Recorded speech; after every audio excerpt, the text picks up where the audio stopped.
Yes, you may. Don't believe me when I pass my say. If I run into a man my memory will never die. Cause my love for you will never end. Yes, you may. Don't believe me when I pass my say. If I run into a man my memories will never die. Cause my love for you will never end.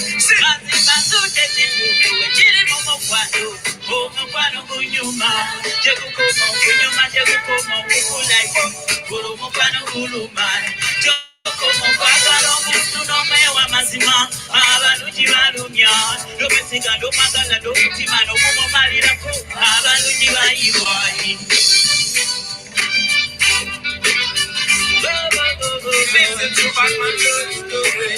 It's a love story. All of the versions should I know what that them all of the violence should I know why. Yes, you made it. Don't believe me when I pass my way. Never run into a man of my way. My memories will never die. Cause my love for you will never end. Yes, you made it. Don't believe me when I pass my way. Never run into a man of my way. My memories will never die. Cause my love for you will never end.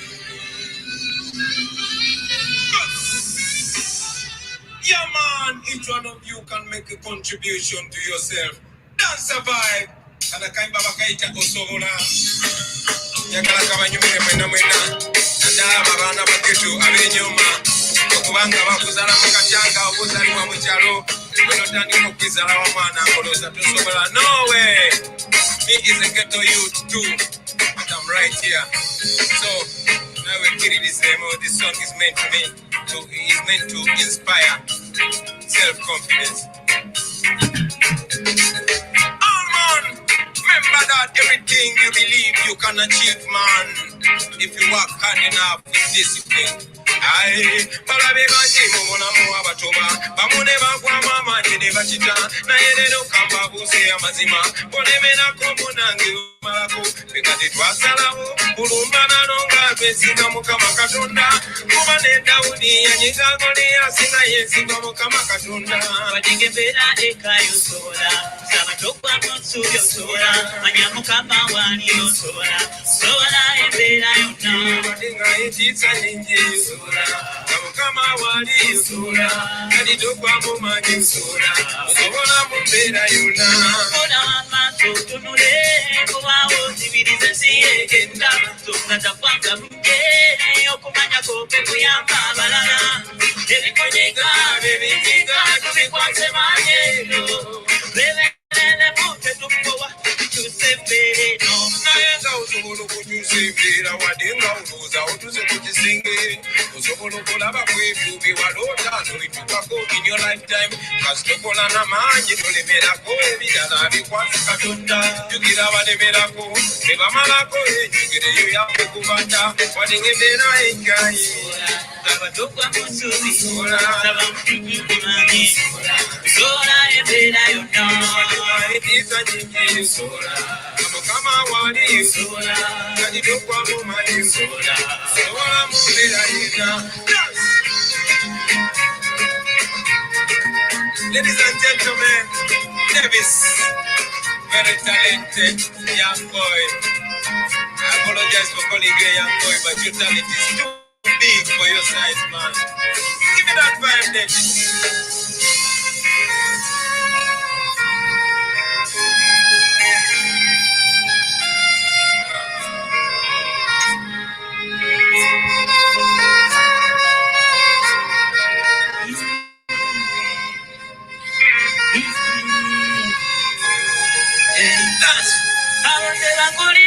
Sola, abaota tolumba, sola, katonda talimba, sola, manya yedipenda, sola, sola, sola, sola. Ati gwe abadalooza nti ebintu byabalonde kankubuuse leero naawe abadde amanyi nti ebintu tebisoboka ekizampo yeffe kati nno tebakutiisa tebakupiisa tebakujukanga naawe ebintu obiyinza babali mu buyinza tebakukanganga wadinga bajja na byasi bajja nambomupe tujja na mukama katonda tumanyi ne Dawudi yakuba Goliyasi nga yensize mukama katonda bajja nambomu natiyagasi fe tujja na mukama katonda olaba buleti buluku omwana maaluwe yakwata bukwasiitijja. Blessed love. Yeah, man. Yeah, no byan. Yeah. Kasoke nyimbe kana kayimba ngatusomerako ba ex bona simo bubi. Ine kabiri boys. Simo bubi. Yeah.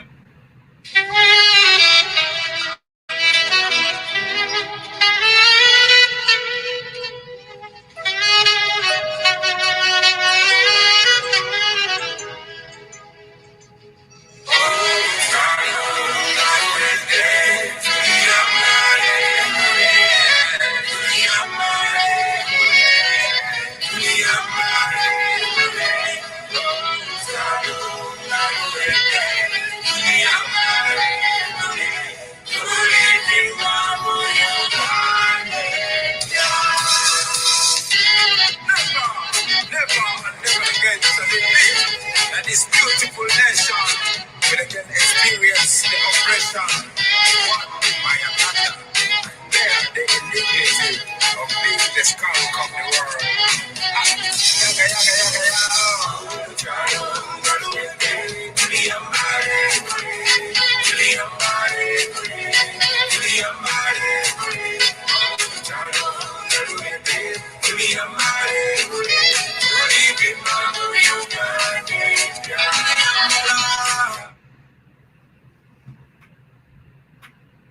Welcome, everyone, to the Pan-African Activist Sunday School.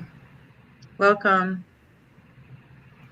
So we are so excited today to bring a very special, important, and timely program entitled Resisting Dictatorship, the 2021 election crisis in Uganda and beyond. So we are so grateful that you've decided to join us. So we'll take a few moments just to let you know what the Pan-African Activist Sunday School is, just in case this is the first time that you were tuning in. Thanks. So the Pan-African Activist Sunday School is an initiative of a group of activists that came together actually during the NSARS protest in Nigeria and thought about ways that we could engage and help learn from each other from different parts of the world across the African diaspora. So it's actually activists that are both thinking, but also on the streets, being active, being part of everything. And we're using this opportunity to really learn from each other, learn from the struggle. So we're learning historically about background and context, but we're also learning from people that are live, in motion, and active on the streets. So we're so happy to bring this very important and special fourth session of the Pan-African Sunday School. You can also watch the other sessions that have taken place before. So we're so excited to be able to pull together this very important and critical session on Uganda today, and just really grateful to have these wonderful and amazing scholars and activists joining us today, and we really look forward to the conversation. And one thing I'll just add to what Nanre said is that we are seeing that African people around the world are having to resist our conditions, right? Imperialism, neocolonialism, dictatorship, police violence, and our unity is truly in our strength. And so the Pan-African Activist Sunday School is really one manifestation of the ways we are trying to unify across the Pan-African world. As Nanre mentioned, we've had 3 sessions. The first one was on NSARS and really helping to situate the wonderful and amazing and ongoing NSARS protests in historic context.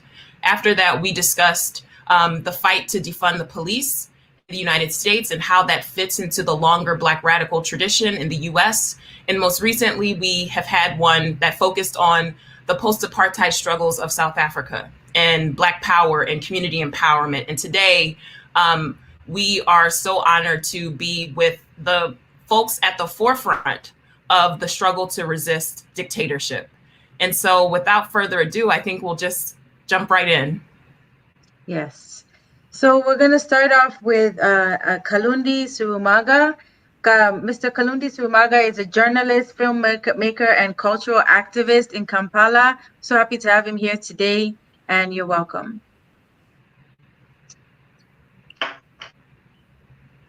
He's here to speak to us on imperialism as the original sin of Uganda, to provide us with historical context, of which he's very welcome to speak on. Thank you. Kalundi, are you there?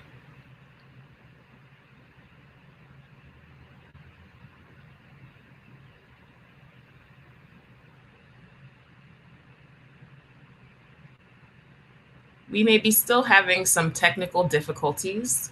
So how about we give our brother some time to get connected and go to our next speaker. Mm-hmm.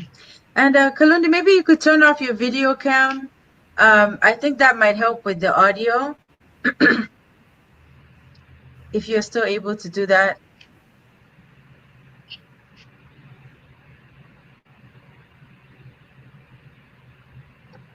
You should see something that says stop cam, which will mute your video.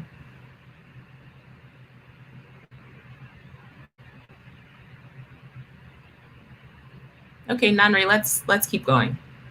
Okay. Yeah, so, you know, it's just an honor to have activists all the way from Uganda. The internet, as we know, has been weaponized completely to really stop this important communications that we're having, but we still hope we'll be able to get some sound from him shortly. So the second speaker that we have today is Moses Kisa.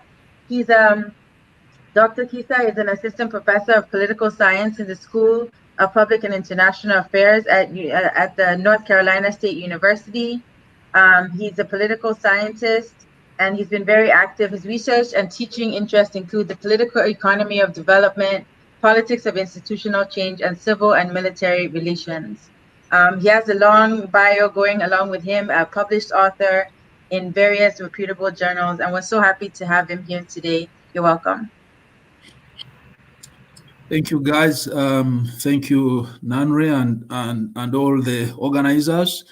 I'm very pleased to be joining you and to be speaking with you on this subject. I don't know how much time you'd like me to take to speak.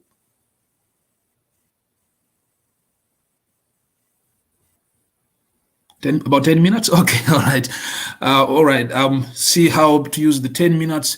Let me begin by, congratulating you all and saluting you for coming up with the initiative of PASS, bringing together, young people and other senior colleagues in, engaging for a better world, for a better Black world, for a better Africa, and for a better humanity, generally speaking. We're living in very, very extraordinary circumstances and tough times. And I think it's only wise that we are able to pool our resources and collaborate, cooperate and coordinate for purposes of attaining the desired goals that we all would like to. As somebody who studies African politics, but also Africana studies generally, and I'm interested in the African diaspora writ large, it's pleasing that we are having these cross-continental, transnational, and broader conversations and engagements that can bring us all together as people of African descent. As I said earlier before we came on air, I would have wished that my senior brother, Robert Kalundi Serumaga, actually speaks first, so he can give us a very rich and insightful historical context to help us, make sense of what is going on in Uganda today.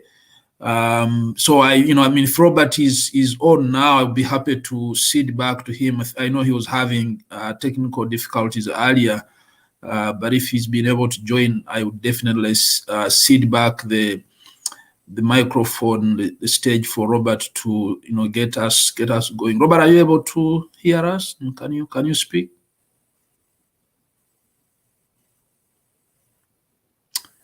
Looks like Robert is still having difficulties joining us from Kampala, where the internet has been, thrown into,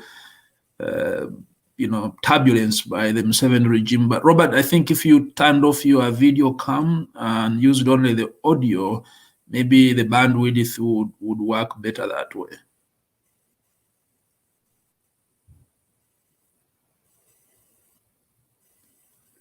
Robert, are you able to hear us? No. So Robert is still having difficulties. So folks, if you don't mind, perhaps I'll go ahead and make whatever remarks I'm able to make now, and then Robert will be able to speak when he's able to join the conversation along the way. So I think I'm going to make just a few major points. First of all, the current political crisis in Uganda has to be understood in a broader and long-term struggle for freedom and liberation and democracy in the country. This goes way back to colonial times. The Uganda that we have today, the territory that is called Uganda today, is a creation of very recent history. It's a colonial creation, like many other political units on the African continent. It's it's a construction and a product of foreign external incursions in the continent, and so it's problematic in that sense, that it was created from the outside for purposes that were never the purposes of the indigenous native people in that territory. But I think the other even more important point for us to understand is that force, coercion, and militarism have been at the center of the politics and management of the territory that we call Uganda today, or if you like, the nation that we call Uganda today. There is, of course, very little that makes Uganda be called a true nation. But the way that unit called the nation or the state of Uganda or the country Uganda has come about has been through the use of force and militarism and meritocracy, if you like. And what that means is that the rights and the freedoms of the people have never truly been fully guaranteed and respected. The colonial state was a brutal state. Colonialism was established through conquest, through subjugation, and through coercive control. So we need to start from there. The tenor and tone of ruling Uganda from the onset has always been a military one. There was an attempt to start a more, civilian-based and civil way of managing the country at independence in 1962, with the independence constitution that had a federal, component built into managing of the country. And we got independence with civilian leaders in Prime Minister Milton Obote and President Mutesa as the executive, as the president, and Milton Obote as the executive prime minister. That independence political settlement that brought in civilian leaders did not last for a long time, because once disagreements, contestations, and controversies took center stage a few years down the road of independence, the military component that had been lacking in the background for a while was brought right at the center of managing our politics. With the crisis in 1966, that is more generally referred to as the Kabaka crisis, the disagreement between central government and the federal establishment of the Kingdom of Uganda, brought military force right into the center of our politics. Since then, we've never been able to go past and beyond the use of militarism as the tool of running the affairs of the country. Since 1966 to the present, our country has been a country run on militarism and the use of military might, military force.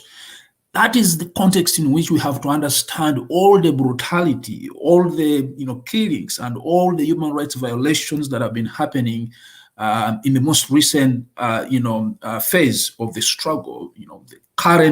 The ongoing kidnaps, imprisonments, and killings are part of a long trail and a long trajectory of military force being the foundation upon which rulers have been ruling the country. The current regime of Mr. Museveni that came into power in 1986 is at its core a military regime. This is something that many people do not appreciate. Museveni's power, Museveni's authority, and Museveni's rulership is based on weapons, on guns, on the bullet, and not the ballot. And so when we have an election, it's not an election where civilians are competing for power in a free, fair, and credible process.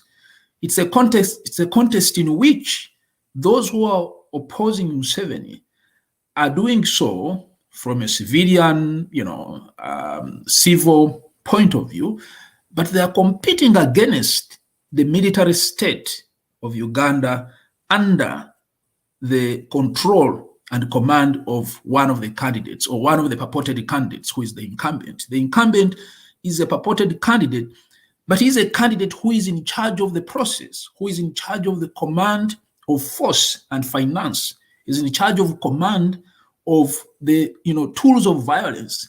He's also in charge of the command of money, okay, and the economic resources. He's in charge of the entire edifice of the state. And so the competitors, the opponents, and this is where people lose the plot, because we want to put focus on an individual who is competing against Museveni, let's say Brother Bobi Wine, or before him, Brother Kizza Besigye, or before Kizza Besigye, much earlier, Mzee Paul Shemogerede. The issue is not the individuals who are competing against Museveni, because regardless of who the individual is, they are competing against the state of Uganda. They are not competing against another individual contender for the topmost job of the nation. That is the crux of the matter. And that's why for anybody to think that you can have a free and fair election in Uganda today is to either be ignorant of the context in which you're operating, or to actually hope for the impossible. Because Museveni, who is in charge of the tools and weapons of the state, is not going to allow a free and fair election. Right? And so then the question becomes, what do we do as a nation? What do we do as a country? Because Museveni has been ruling Uganda for 35 years and has been taking down the country a path of a dangerous path of personal rule and brutal use of state power. The question is, what is the solution? How do citizens wrestle the power of the state away from a brazen dictatorship, and a dictator who is now, off the wheels and willing to do everything and anything to cling onto power. There are potentially many things that we could do, but one of them, which Museveni would like us to do, is to engage in a violent confrontation with him, to fight him using the same methods that he prefers to be fought with. Once you go the violent confrontation approach, he is going to say, game on. He will say, here, is what I would like us to be doing, which is to fight violently. And so that's a big challenge for activists, for especially young people who have been inspired by Brother Bobi Wine. The temptation to fight Museveni violently is very high, and yet it's a dangerous and perilous option, because that is what Museveni loves. He is a specialist in violence, and he wishes that you fight him on his turf, which is the turf of militarism. So the other option, of course, is civil struggle through non-violent means, which is what the people power movement initially, and which many of us liked a lot. That Brother Bobi Wine was involved in inspiring and leading. A movement that would bring together all Ugandans of different stripes, all Ugandans of different persuasions, in putting resources and putting our energies to place pressure on Museveni to have him, not take down our country in insisting on ruling it. That kind of movement, all-encompassing, broad and inclusive, is the best way that we Ugandans can harness our individual resources and reclaim the country away from militarism, away from the use of weapons and of guns, and that can help truly empower the citizenry to demand for a better country that we all deserve.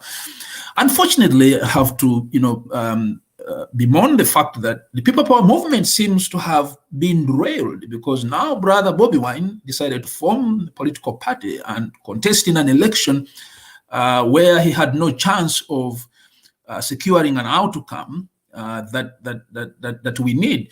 And by going the way of political party, he in some ways played into the preferences of the status quo, which is that you form a political party. There are so many political parties in Uganda. I do not know why there was ever the need to form another political party.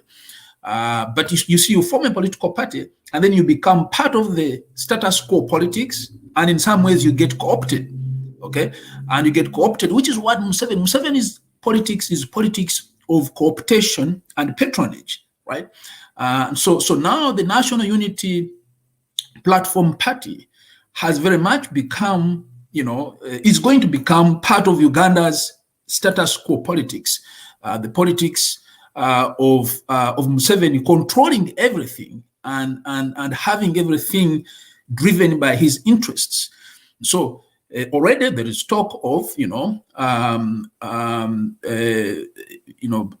NUP is now going to lead the opposition in parliament. But what kind of opposition in parliament is the NUP going to lead when really at the end of the day, everything that happens in the country comes down to Museveni's wishes and interests? And Museveni's wishes and interests are built around his control over the armed forces, his control over the military.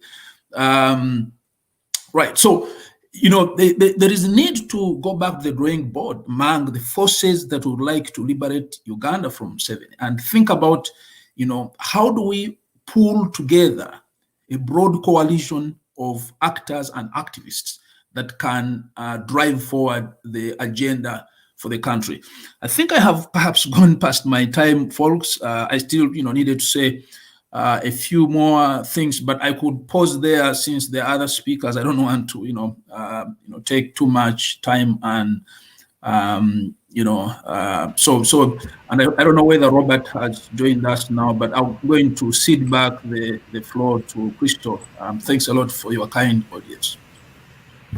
Thank you so much, Dr. Moses, for a very just rich context for the making of the Museveni dictatorship and understanding militarism as the true grounds in which all of what we are seeing is happening. Next, I would like to welcome back Brother Kalundi Sarumaga and hope that you can join us with your audio. So can you let us know if you're there?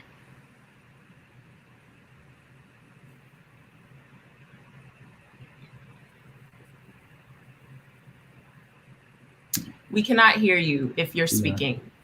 Yeah. Too bad. He's there, but looks like his voice output cannot come through.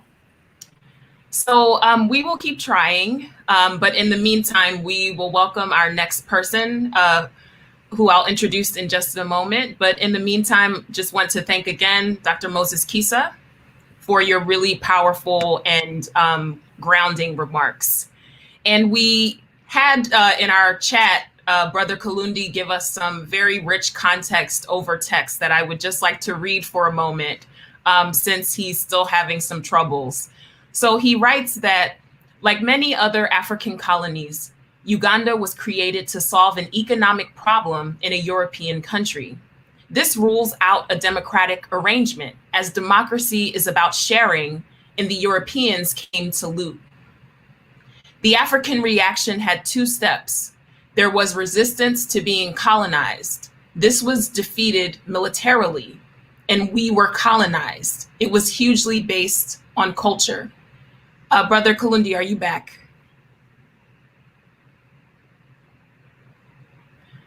We still seem to have some challenges. So let me now introduce our next speaker, who is Fiona Lally, who is a Ugandan activist living in London.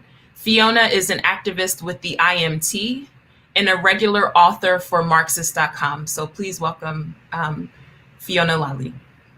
Thank you so much. And I hope that we get to hear from the others, from Kalundi later, because I'm sure he has a lot to contribute to this. So I'm going to be talking about Ugandan youth rising against imperialism. The question of the youth is important in any crisis, in any struggle. However, for Uganda, I would say it plays a particularly important role in the situation because Uganda has one of the youngest populations in the world. More than 75% of Uganda's population is below the age of 30. And I think this is something that Museveni and his advisors were well aware of during the election. In fact, one of the main political messages of the NRM coming out during this election was that only they can secure a future for the youth of Uganda. On top of that, they claim to be interested in maintaining stability in Uganda. I think stability in that context means maintaining stability for themselves, maintaining stability for their class to continue exploiting and oppressing in the same way that they have done for the last 35 years, without the threat that Bobi Wine has now begun to pose. I think that Bobi Wine has acted as a main channel through which the masses have expressed their revulsion at the current government and system, and this is something we've seen all around the world as well. Certain individuals who've risen up and acted as a catalyst for all of the anger that exists in society. And clearly people are angry and tired of Museveni, yes, but I think also what he represents. Leaders like Museveni and also the types of Mugabe in Zimbabwe, these people who had ties to the anti-colonial liberation movement, and these ties, I would say, helped sustain them for a certain amount of time due to these old loyalties and respect. But the days of the bush are over and the stories get older and they lose their shine. When 55% of the population is under the age of 18, and those people have only ever seen Museveni in power, they've only ever seen Museveni brutalize and oppress, what respect can you expect us to have? Uganda, like most other countries, is suffering a deep economic crisis. That alone is enough to cause people, and young people in particular, to question its government. But we also have the horrific levels of violence that the state inflicts upon the people, and it is violence of the most brutal form. Why is this happening? The shutting down of the internet that we're suffering from already here today, rigged ballot papers, intimidation, and murder of all those who stand up against them, murder of security officials and so on in Bobby Wine's team, as well as others who protested in the street. All of this, I actually think, is a reflection of the growing weakness of Museveni and the NRM, the paranoia of Museveni.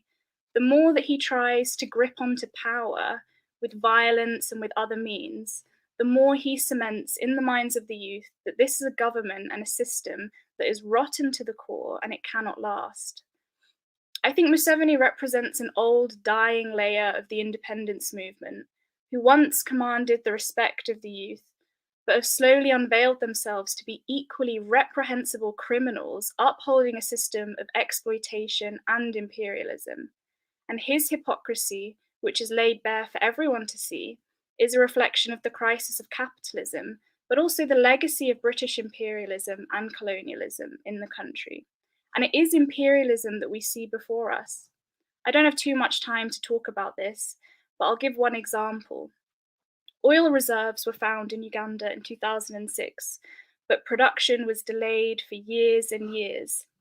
And this brings up this age-old question: why are we as a country, even as a continent, resource-rich but materially poor? Our people are poor. I think in the case of these oil reserves, Museveni, under the guise of foreign investment, allowed French and Chinese oil companies to gain lucrative contracts to pump 6.5 billion barrels of oil through a $3.5 billion pipeline. And you have these massive international oil corporations who own the biggest stakes in the pipeline as well. I think we can be sure that it's not the Ugandan people that will benefit from this. In fact, thousands of homes will be uprooted, not to mention the climate damage. The British government actually gave a loan of £240 million, its biggest ever to an African government, towards the construction of an international airport to support this new oil industry that's coming forward. But the point is that these decisions are not made by Museveni alone, but the entire establishment and business owners who stand to make incredible profits. Meanwhile, the people suffer. Museveni himself is, of course, also a hypocrite, with the constitution that has now been amended twice to ensure that he alone could stay in power. I'm sure we've all heard his quote from his inaugural address in 1986, where he said, "The problems of Africa, and Uganda in particular, are caused by leaders who overstay in power, which breeds impunity, promotes corruption and patronage." And I would have agreed with him at that time.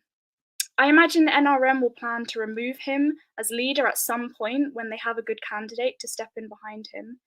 But I would say that Uganda cannot afford for 35 more years of the same policies with simply a different face in charge. Museveni has ruled Uganda for the lifetime equivalent of another young African revolutionary who transformed or attempted to transform his country in only 4 years, Thomas Sankara. Imagine what it would have been like if we'd had a Thomas Sankara for 35 years. Sankara, who was an unapologetic fighter of imperialism, in comparison to Museveni, who was a vessel for imperialism. 35 years is a gross overstay in power, but it's not an abstract point of democracy that lies at the heart of this. It is the system that he has overseen and built in that time, based on militarism, as the previous speaker mentioned. And that is what must also be uprooted, particularly the poisonous legacy of imperialism. Sankara himself said that imperialism is a system of exploitation that occurs not only in the brutal form of those who come with guns to conquer territory. Imperialism often occurs in more subtle forms: a loan, food aid, blackmail. We are fighting this system that allows a handful of men on earth to rule all of humanity. I would say this is the struggle of Uganda and of Africa, and the struggle of the whole international working class. Now, I talk of the removal of Museveni, the overthrow of Museveni. Uganda is a country that has seen its fair share of overthrows, Amin to Obote and Museveni to Amin. Now, this is not the transfer of power that we're seeking. When Museveni came to power, he was praised by Western governments. The former US Secretary of State, Madeleine Albright, described him as a beacon of hope. And today we are seeing some liberal commentators give the same praises to Bobi Wine. The US has even expressed concern over the elections and condemned the way that things have happened. But I'd say we have to be careful who we consider as on our side. The US state does not have the interests of the Ugandan working people at heart. The only group that has that is the Ugandan people themselves. And I would say it's our role in the diaspora, in other African countries, to give solidarity, yes, but not passive solidarity. I live in London. Britain, the British state, is a capitalist imperialist state that must be defeated. And I have a role to play in that. I would say the same to my comrades in America and France and so on. Imperialism must be attacked internally and externally. I'll give another example. The UK Minister for Africa, James Duddridge, his statement on the elections can be found on the UK government's website. He said that the UK government welcomes the relatively calm passing of the elections in Uganda and notes the re-election of Yoweri Museveni as president. We commend the role of the media, observers, and civil society throughout the elections. The UK is concerned by the national internet shutdown, which clearly limited the transparency of the elections and constrained the freedoms that Ugandans are entitled to. Now, certain words have been emphasized there of my own choosing, because the point is that these people, these states, their only concern is that the government that comes to power in Uganda is one that continues to facilitate their economic interests. The worst human rights abuses will be overlooked in those contexts. Ugandan working masses must remove Museveni, but he alone is not responsible for the poverty and the misery and the brutality that is inflicted upon the people. I would say it's part of the rotten nature of capitalism today, which is in decline and in decay. But the support that's been present for Bobi Wine is something that could be transformed into a really powerful mass movement. But what is needed is to put that movement on an organized basis and arm it with a clear revolutionary program. Museveni is backed by the state, by the courts, by the media, and they are organized. So we must be too. We must have a program. And that program must call for the downfall of Museveni, yes, but the whole rotten establishment who control the state. A constituent assembly could be called, with representatives of the people elected to decide the way forward for Ugandan society. I would say the problems of Uganda have not been solved on the basis of capitalism and cannot be solved on the basis of capitalism. The question of democracy and the question of bread is directly linked. I think we should demand the nationalization of property of all the elites who've been leeching off the people for years and the properties of all the imperialists. The question of nationalization is paramount. And once this is arranged according to a plan for the benefit of the Ugandan working masses, only then, on this basis, could we see the social and economic problems of Uganda be solved. So to finish, Mugabe has gone, Omar al-Bashir from Sudan has gone, Museveni's time is clearly up. I think the youth of Africa, the youth of Uganda are beginning to move, and I'm confident that they will sweep away the old regime, which remains the most loyal servants of imperialism. All over the world, revolutionary movements are coming onto the stage of history, and Uganda will be no exception. Thank you.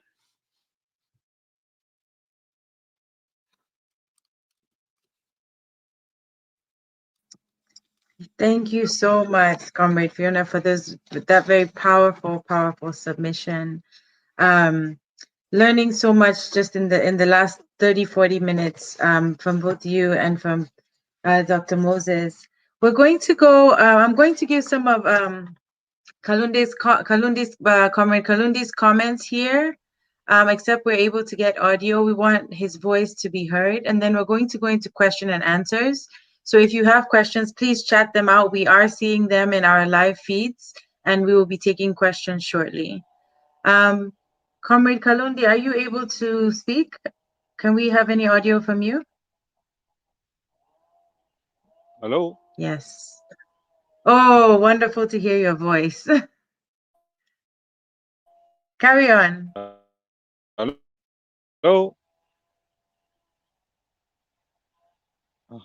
Greetings to everybody. I don't know if we can hear you. We can hear you. Please proceed. Thank you. Yeah, so it has been cutting in and out, but I heard enough of Fiona's presentation to become very happy. And I don't know if I need to add much more to what she has said. We would love to hear My from you. main point would be that the challenge, I don't know if you have seen I decided to take the precaution of typing some of my remarks on the chats, whatever. I don't know if you have seen them. We have. But please proceed now that we you? have your voice. We have your voice now. We would love to hear from you directly. I will read Okay, well, those. I mean, just to work it backwards, then the main point is that this man in power here today is functioning. He is a chief security guard for the concerns of Western corporations all up and down the Nile Valley and in the space between the two rift valleys, that is in Congo and in Kenya. The particular interest right now is that the coming crisis in the Western societies is a crisis of food.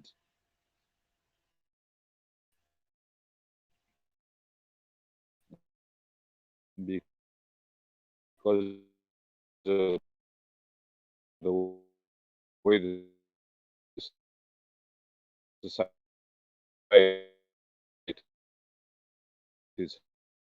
have been organized,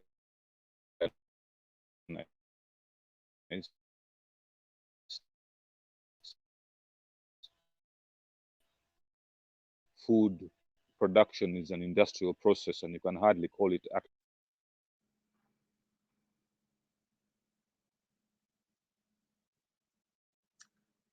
We seem to still be having problems with audio here.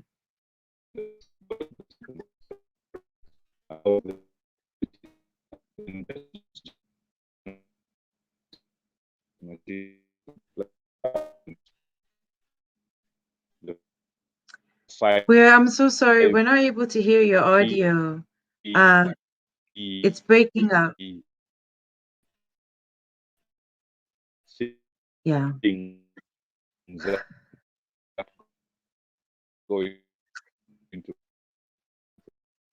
Yes. What people in the West call food, which just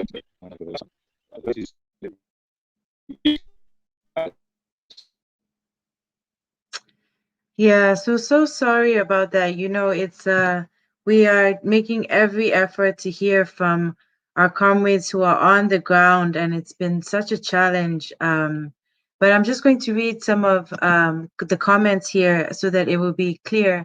So Kalundi says the colonial government worked to suffocate this movement. They suppressed it in various ways, and most importantly, they created the space for a new class of missionary-educated middle-class Africans to occupy and dominate politics. Uganda has been stuck with divisive, factional, cowardly, and greedy class ever since. He goes on to say Ugandan politics is made up mainly of viviparous middle-class factions competing for Western support to take power so as to enrich themselves while protecting Western interests. Ugandan politics, okay, that's a repeated comment. So those are the comments, and please, Brother Kalundi, if you want to continue to make comments, we'll continue to read them. And we're going to go into the question and answer session. So we're going to invite Comrade Fiona and Dr. Moses back here, and we're going to take some questions from you all in the audience. So the questions will be on the screen. I'm going to read them out. Dr. Moses, he says, assertion that having formed the political party, NUP, Robert, and the People's Power Movement is unclear. How? What does co-option mean in this context? Over to you. All right. Yeah. So, Mary, thanks for the question. I was among many Ugandans that were very excited with the PP movement, the People Power movement, because I believed, and I still believe, that Uganda needs a real movement to overthrow a pseudo movement. You know, we've had a pseudo movement called the movement, which is NRM and Museveni, that have been ruling us for the last 35 years. And, you know, we needed to overthrow that pseudo movement that promised democracy in 1986 and instead delivered dictatorship and one-man rule. And to overthrow that pseudo movement, we needed a real movement, a real people's movement. And people power did have that promise. And I think the promise is still there. The prospects are still there.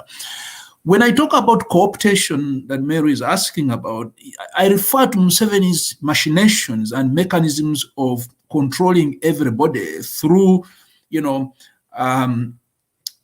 dangling carrots and dispensing raw patronage to different groups of actors. And Robert has actually alluded to that in one of his comments in the chat. The disparate groups that are seeking to have a place at the eating table, at the dining table. That is the kind of politics that Museveni plays, and it's the kind of politics of paternalism that goes way back to the colonial, regime of rule, which Museveni has been using. Museveni's politics is very much a template of the colonial regime of rule. Museveni is a new imperialist. He's a new colonist of the 21st century. So the NUP as a political party is now part of the Museveni system of rule. The party will go to parliament. It has, representation there, a big chunk of members of parliament. And they will be basically, and I hope I'm wrong, but they will be playing with the rules established by Museveni's parliament. And I don't see how NUP can function in a radical manner different from the status quo politics that we need to overthrow. And that's the co-optation that I was alluding to.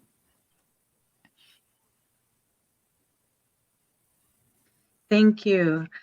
Another question for you is, what use is people power if it cannot directly challenge the dictatorship by any means necessary, including by violence? Of course, people power should challenge the oppressive and brutal regime of rule, no doubt about that. I think the question is the method. What's the method and what is the approach? In my remarks, I said that Museveni loves to be confronted militarily. That is his stuff. That is what he loves to. Now, do we want to go that path with him? We have been there before in the past, and my view is that militarism and the use of violence has never solved Uganda's problems, and it is unlikely to solve them now or in the future. Thank you. And Fiona, please, if you can speak to either of those two questions, feel free. Thank you.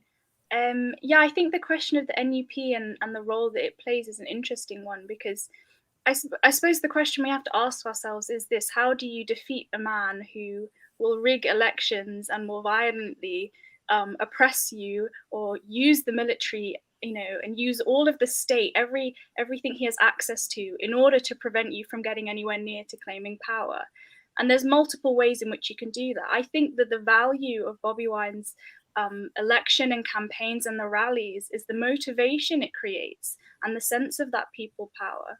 But then the question of power is an important one. What does people power really mean? It means for people to have control over their lives, and people don't have control over their lives in Uganda currently. The question of economics in that situation is primary then.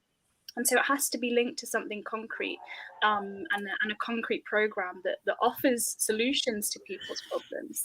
And I think that's really important as well. Thank you for that. So more questions coming from the audience.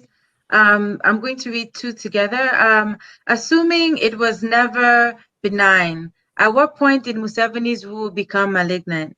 Was it when he removed the 2-term limit? Secondly, how did he achieve this obvious move for usurping power? The second question is, how should Ugandans be sure that the successor of Uganda that the next successor of Uganda will not be a dictator. If we can get brief comments from both Moses and Fiona, and then I will read Kalundi's comments after the two of you have spoken. Thank you. I can go fast and quickly take the second question first. I think that is the concern that should be the concern for all of us. How do we make sure that we don't, chase out a dictator only to find ourselves having another ruler at the top who is not a leader? So it means we must aim for overthrowing the system of misrule, of dictatorship, of militarism, not just chasing out a dictator. And that's why we have to be careful about what sorts of, ideas we are operating with. We need to properly, grasp the problem at stake, which is a problem of, raw dictatorship. We need to overthrow the system and build a Uganda that is based on, institutional mechanisms that serve the needs and the interests of the people, and not just the narrow pursuits of power by individuals and elites. And I think that is the crux of the matter. And then to the first set of questions about Museveni's malignant rule, where did it go wrong? Where did things turn for the worst? Many people were skeptical right from the beginning, and Robert Kalundi Sarumaga, I think, is one of them. If he was able to speak, he would confess that he and a few other Ugandans were suspicious of Museveni right from the beginning. But for the most part, there was near national goodwill for Museveni in 1986, and for a long time, till at least the mid-1990s, after the constitution was promulgated. Many, especially for us in Bantu South Uganda, by Bantu South Uganda, I mean Uganda outside of the north that is non-Bantu. We gave Museveni some kind of free pass and blank check on which to rewrite a new Uganda, and by so doing, he seized all the power and put it under his control. And that was in the Constitution, 1995 Constitution, where there's so much executive authority that makes him an imperial president. And so he was able to exercise so much authority and turn himself into a real big man imperial president. And then because he had so much power given to him by the Constitution, he was able to, start chipping away at the very Constitution itself, beginning in 2005, when he engineered and manipulated the process of removing term limits. And since then, the constitutional, regime in the country has pretty much collapsed. What we now have is one-man rule. Thank you. Fiona? Thank you. Yeah, I think on this question of how do we prevent another dictator, I think this is important because we can also look at other countries, other examples. If you look at what happened in Zimbabwe when Mugabe was removed after great protests, from also heroic protests from the people, right? And that were also facing a lot of violence, a lot of repression. Mugabe eventually was toppled, but it was very much something that happened at the top, mechanisms at the top where they pushed in someone else to oversee Zimbabwe in more or less a similar way to what Mugabe was already doing. And that is what we have to avoid. What we must avoid is accepting just someone else in NRM, someone else who's going to sit there instead, maybe for less time, but ultimately oversee the same thing. Because that won't fundamentally change things. It won't fundamentally change the material conditions under which people are living in Uganda. And we also should have confidence in that the movements will spread beyond that. I think when the protests and the movements were starting in Zimbabwe, it had repercussions in Uganda. And I think even Museveni immediately raised the wages of the police and certain other sections of society, because he was paranoid and he was scared of what was happening, because he thought it could happen in Uganda. And it could still happen. Obviously, we had the incredible revolution in Sudan as well, which was also very inspiring. All of this stays in the memory of people. and I think is forming part of the energy behind Bobi Wine. But the question of how to avoid a dictator is a question for the movement, and how democratic and real and organized it is. Because once it's a real democratic movement, then your leaders can be accountable, and you can place demands on that leadership and say, well, this is what we expect. This is the program upon which we want to see a Ugandan government come into power. And that's why I think it's urgent for the movement, the people power movement, which from where I'm sitting is slightly loose, and maybe isn't as concentrated as it could be. But if that became a genuine democratic process through which you had constituent assemblies, you had processes where people could elect and vote on what they wanted, that is how you avoid a dictator, and that is how you organize a society on the basis of need. Ultimately, I'm a socialist. I believe we should plan the economy on the basis of need and not profit. But that could only come about in a place like Uganda through a revolutionary movement, through something that's going to go up against the whole of the state and the system, and not just Museveni as an individual. Museveni is one man, and he can be swept aside. But the question of the whole system, the capitalist system, is what has to be tackled, I think, going forward. Strong. Wow, very powerful start. I'm going to read some of Brother Kalunde's remarks. He said the challenge also is the creation of a real anti-imperialist movement to basically break up this racket. We tried this in 1973 to 1993 under Dan Nabudere, but the political confusions were too great in the population. Museveni was put in power by the West after his Bush war effort had nearly collapsed. There was never a good phase of his struggle. That's very important comment there. So thanks so much. And we're going to put in Brother Kalunde's, social media pages so you can follow and engage more. This blackout really trying to stop the voices of our powerful comrades on the ground, but we will overcome it one way or the other and hear the voices. So just wrapping up this section, very powerful comments on how the struggle is much greater than overthrowing an individual. Uganda is the product of Uganda. Dr. Moses really gave us the background of the military state and its formation, how we are competing not against individuals and the state, but the state of Uganda and the turf of militarism on which we are, on which the present administration is trying to engage. Fiona also spoke about solidarity, not passive solidarity, but active solidarity, and really powerful words on how the old regime are the most loyal servants of imperialism, and how we must really work together and form a very strong and powerful movement to defeat imperialism, not only in Uganda, but across the world. And she really spoke to that as well, even within the current countries in which many of us are sitting. So I'm going to hand over to Crystal to introduce the next section. So over to you. Thank you so much. And thank you to Dr. Moses and Fiona, and also our comrade Kalunde, for just really powerful, not just context, but analysis of the situation at hand and its historical roots and its current iterations, and also your very clear-headed analysis of what is needed to actually meaningfully topple a dictator, but also to transform the structures that have produced dictatorship in the first place. So we see that there are still many more questions and comments, and we encourage you to continue offering your questions and comments. We will have another round of questions and comments, and we will bring back Dr. Moses and Fiona a little bit later. But in the meantime, we are so excited to welcome a new round of panelists who are among the organizations and the various places within the struggle against Museveni.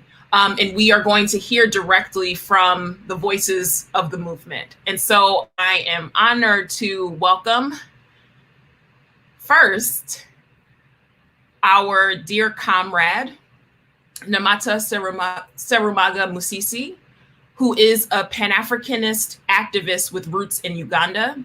She serves as a diaspora coordinator for People Power, the Ugandan liberation movement led by Bobi Wine. She's also the commander of Creative Arts and Advocacy, with Ghana-based Nkrumah's movement, the Economic Fighters League. So we are so excited to have you here and just invite you to share with us what you all have been struggling around in recent times.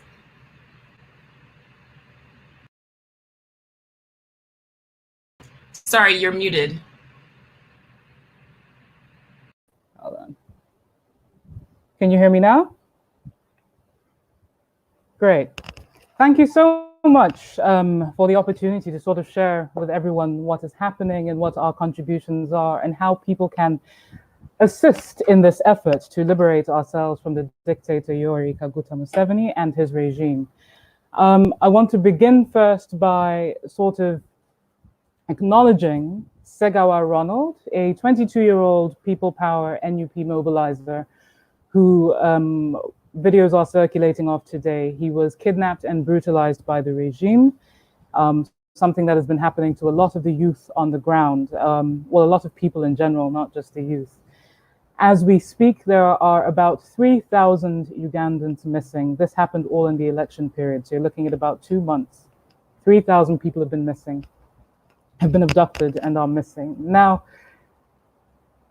it's hard to sort of wrap one's head around figures like that, but I think one thing that a lot of Africans will find is that you look at certain aspects of the deprivation of our rights that are happening in Uganda, and we recognize them as things that are happening in our own nations. You know, you have people fighting Paul Biya in Cameroon, you have people fighting Nasingbe in Togo, you have this happening across the continent. And I think that's why conversations like this are so important, because the fact of the matter is, yes, Uganda will be free, but this is not going to be sustainable until we sort of come together, until Africa unites. We will not be able to liberate ourselves properly and with any sort of enduring effect. We will always be compromised if we are not united. So I just wanted to start out by saying that. I'm a diaspora coordinator for People Power, and essentially what that means is that we are Ugandans sitting outside Uganda whose work it is to essentially mobilize. We are enabling people on the ground. We are raising awareness of the situation on the ground, and we are also just working in whatever way to sort of mobilize resources across the board. Now, in the time that we've been doing this, the form of the way in which this has happened has sort of changed. A number of us, myself, for example, are working with other movements outside the People Power movement. I, for example, like you mentioned, work with the Economic Fighters League in Ghana, as well as other movements, Africans Rising, all these other people, just saying, how is it that Africans can come together to support this liberation effort? Now, it's really, the interesting thing for me is the sort of cynicism that we have around the African Union. And it's an understandable cynicism because this is not the African Union of Kwame Nkrumah. It is not representing the needs of the Africans. It is not representing the needs of Ugandans. And so it becomes the work of the people on the ground, like has been said before. It is us who need to organize. It is us who need to find ways to pressure people in these top positions, to put them in positions where they are forced to essentially respect the will of the people. And this is one of the reasons why I, a Pan-Africanist, Nkrumahist socialist, have joined People Power. Honorable Chagulanyi, Bobby Wine, has not taught, but he has reminded people, especially the youth who are the majority of the population in Uganda. He has reminded us of how much power we hold. He has reminded us that the power is ours to hold. And this is something that is incredibly powerful in a nation that has been under a dictatorship for 35 years, in a nation that has not seen a peaceful transition of power since 1962. To remind the population that they hold the power is an incredibly beautiful thing to do. Now, there are many sort of disagreements, and not disagreements, but many sort of, people have sort of various thoughts about how you go about it. And you know, there's not any sort of single way to approach how you sort of liberate yourselves. But as Fiona said, we do need to get organized. Now, the election has happened. And what happened in the election is something we have seen time and time again, not just in Uganda, but across the board. We have watched this film. We know how it goes. Now, the level of sort of oppression in this particular election, I think, was unprecedented. And I think it also speaks to what a strategist the dictator Yoweri Museveni is. The locking down of the internet and then the disappearing of people. If the internet had been open access, then people would have been able to sort of see this happening, not just live, but, you know, just get a better understanding of what is happening to the people of Uganda. As it is, they have sort of managed to mute the situation somewhat.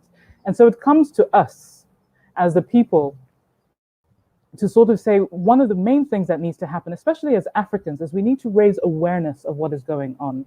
That becomes the first phase of how we liberate ourselves. If you looked at the Sudanese revolution, if you looked at how once the world, especially Africa, started mobilizing around it, it kicked into a higher gear. The Sudanese were doing the work of liberating themselves. But once it went around the world, we were then able to sort of push it into the next sphere, into the next phase of liberation. This is something that needs to happen in Uganda. And that's something that, again, is something only the people on the ground are going to be able to achieve.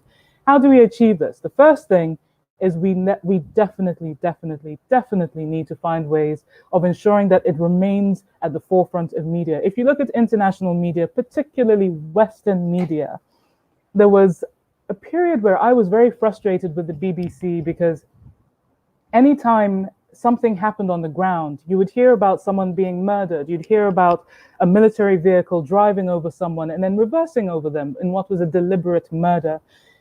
And then there would be sort of reports about how Museveni had been doing push-ups in State House and things like that. So the first thing that is really important is for us to take control. As Africans, we have to take control of the narrative.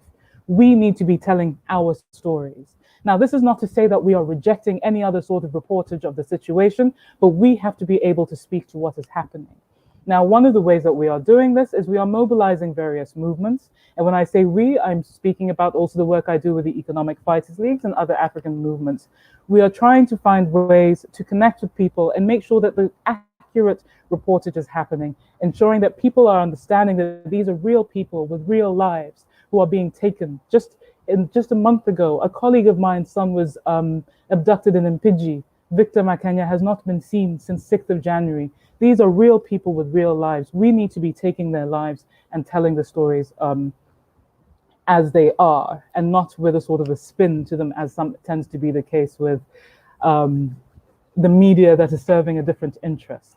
Now, another thing that we have been also looking at is, look, the election has happened, like I said before, and the outcome has been what the outcome is, and we are still in the process of resistance there. Now, the election was important. The election was important just to show that you are following due process and to see, to sort of just test the boundaries of this dictatorship and to see what is happening. But at the same time, there is mobilization happening on the ground and there is mobilization happening elsewhere. One of the things that is happening that I am coordinating with a colleague of mine, Sevuliba and Sereko, is we are working on a boycott. Now, this boycott, essentially the point is hit them where it hurts, hit them in the pocket. We are looking at the fact that Museveni is a military man, he's a strategist, and we are looking at the fact that it is not just people who are ready to go into bushes who want to fight this man. Find ways in which not just people in Uganda, but people around the world can sort of resist this oppressor's rule. So we have broken it into two phases, and this is something that we have shared with our colleagues at Africa for Uganda, and all of that information will be shared. But essentially the point is, if you are in Uganda, we have managed to identify a number of businesses that are under the control of Museveni, the dictator Museveni, his family, or people who are loyal to him. If we can start breaking down the sort of financial pillars that are holding up this regime, then we start making some serious progress. At the same time, we're also looking at the multinational companies that are enabling the dictatorship. Again, this is where we start fighting the capitalist sort of oppression that we are experiencing. And this then again, obviously weaves into the sort of imperialistic nature of our relationship with many nations in the West. If you look at the fact that the American government is funding the Ugandan army, and you look at the fact that ammunition and tear gas and various other tools of oppression are being funded by France, for example, by the UK, we can target those people, and you can target those people by hitting the multinational companies that are rooted in those countries, and then finding ways of getting them, by essentially forcing them to speak to their leaders in order to protect their own capitalistic interests. This works. Now, there's always a lot of skepticism around this, but it absolutely works. We saw this happen in the anti-apartheid movement. We saw this happen in the civil rights movement with the Montgomery bus boycotts. But you've also seen it happen in Africa. In Uganda, the Baganda were boycotting European goods in the fight for independence. In Ghana, the same thing happened. And in fact, it was a very important moment in the process of liberating the Ghanaian people. So this is something that works, and it is something that you can do in your home. It is something that you can do in your everyday life. So this is the thing that I am focusing on right now at the moment. But there are also other things. I can see that I've come sort of to my time limit, but essentially the point is there are many ways in which Africans can support and mobilize for the people of Uganda. And it is important to understand that in mobilizing for the people of Uganda, you are mobilizing for yourself. Many of the things that you are witnessing in Uganda are happening in your countries in one way, in one form or another. When a person is killed on the streets of Uganda, a person is being killed on the streets of the United States of America, is being killed in Nigeria. Look at NSARS. It is happening across the board.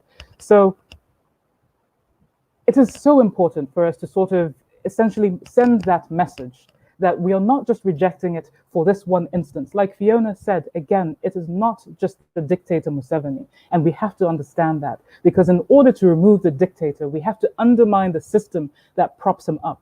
And if we are going to do that, we have to unite. So please, boycott Museveni is the hashtag. We are going to be sharing more information on that through our colleagues at the Economic Fighters League, through our colleagues at Africa for Uganda, and through various platforms. I will share this information with my comrades, Crystal and Nanre. And yes, but essentially just keep your eyes on Uganda. Do not let the narrative get taken away from the African people. Engage, find out what is really happening on the ground. Make sure that the message is being spread as far as possible, and stand with Uganda. But most of all, just remember that in all of this, if we are going to truly liberate ourselves as Africans and Africans of African descent, Africa must unite. Thank you. Thank you so much for those powerful words and the powerful and amazing work that's going on, uniting against the system and, undermining the system. Together we can do it. The very important information on the boycott, which has been used historically by so many countries has been extremely effective. So we will continue to share that information in the chat and continue to amplify that. So going next into more amazing activists, we're bringing up Red Pearl.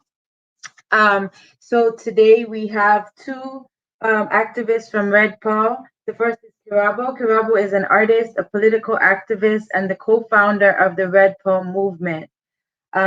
She's interested. They are interested in building global solidarity, Pan-Africanism, and awareness. The second activist from the Red Pearl movement is Lynette. Lynette Nabosa is a business academic, a social entrepreneur, and commissioned for the Mayor of London. And I will let them speak to you about the Red Pearl movement and all the amazing work that they are doing. Thank you.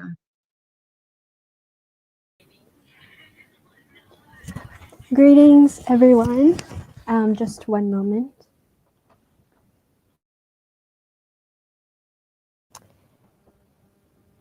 Hello, greetings, everyone. We're really honored to be here today alongside so many amazing and driven people. My name is Chilabo, born in Uganda and currently living in Turtle Island, also known as settler colonial Canada.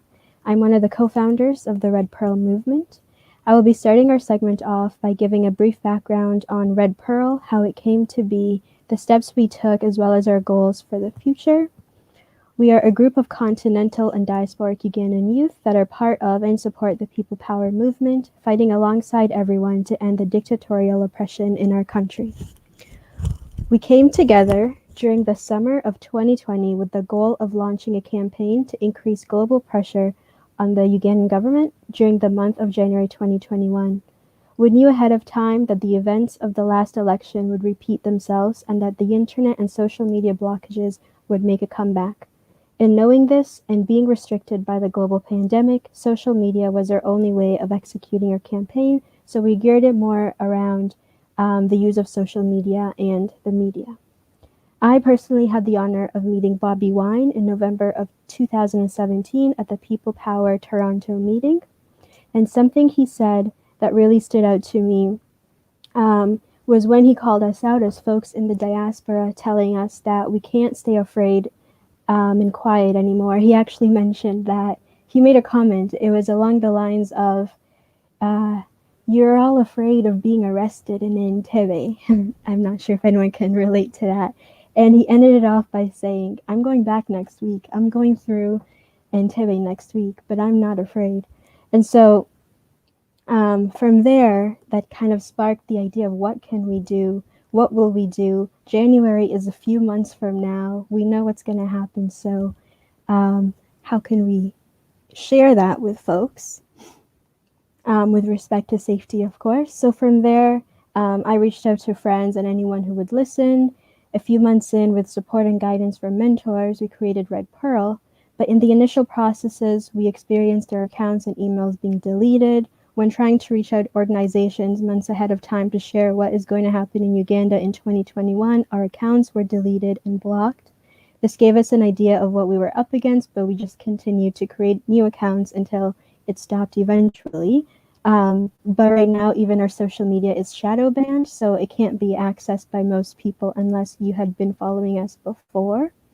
But just along with that, I do believe that all the work everyone did in amplifying what was happening in Uganda during January was successful. We all know we won, and that the truth is just not being broadcasted. Thousands of people, not only those following Red Pearl, but many other organizations, stood in solidarity with Uganda, and this created the pressure we needed.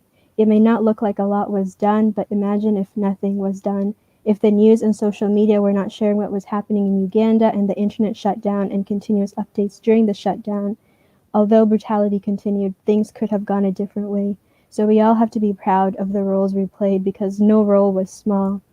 Just to bring that up and share with folks. Coming out of January was an immense growth of Ugandan solidarity that is still building.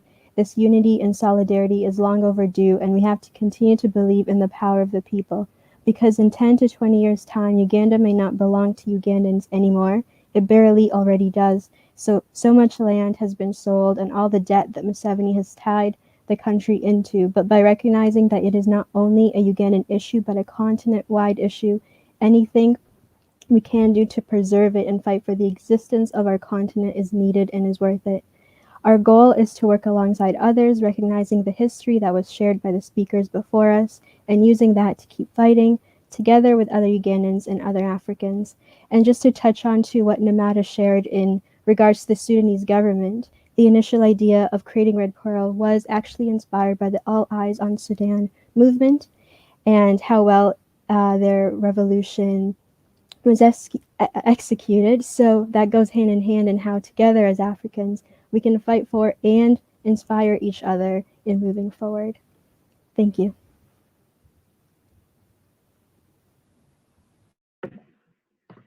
Hi everyone, happy Sunday, and thank you for having us. I just want to start off with a saying that always makes me think about imperialism. It says, no civilization is conquered from the outside until it destroys itself from within. And I think the imperialists, as we know, they've left a lot of structures in place which keep us divided. So the whole divide and conquer thing. So we have nationalism, we have xenophobia, we have tribalism, and I think it was touched on previously, but imperialism is, we have to destroy the structures that were put in place by imperialism so that we can come together as a collective, because there are so many more of us that are fighting for our freedom this time round, but there are so many more of us who are still neutral or are still on the side of the oppressor, because again, as we know, Museveni, to a lot of our older generations and a lot of Ugandans who have benefited from his regime, he still to them is a figurative hero.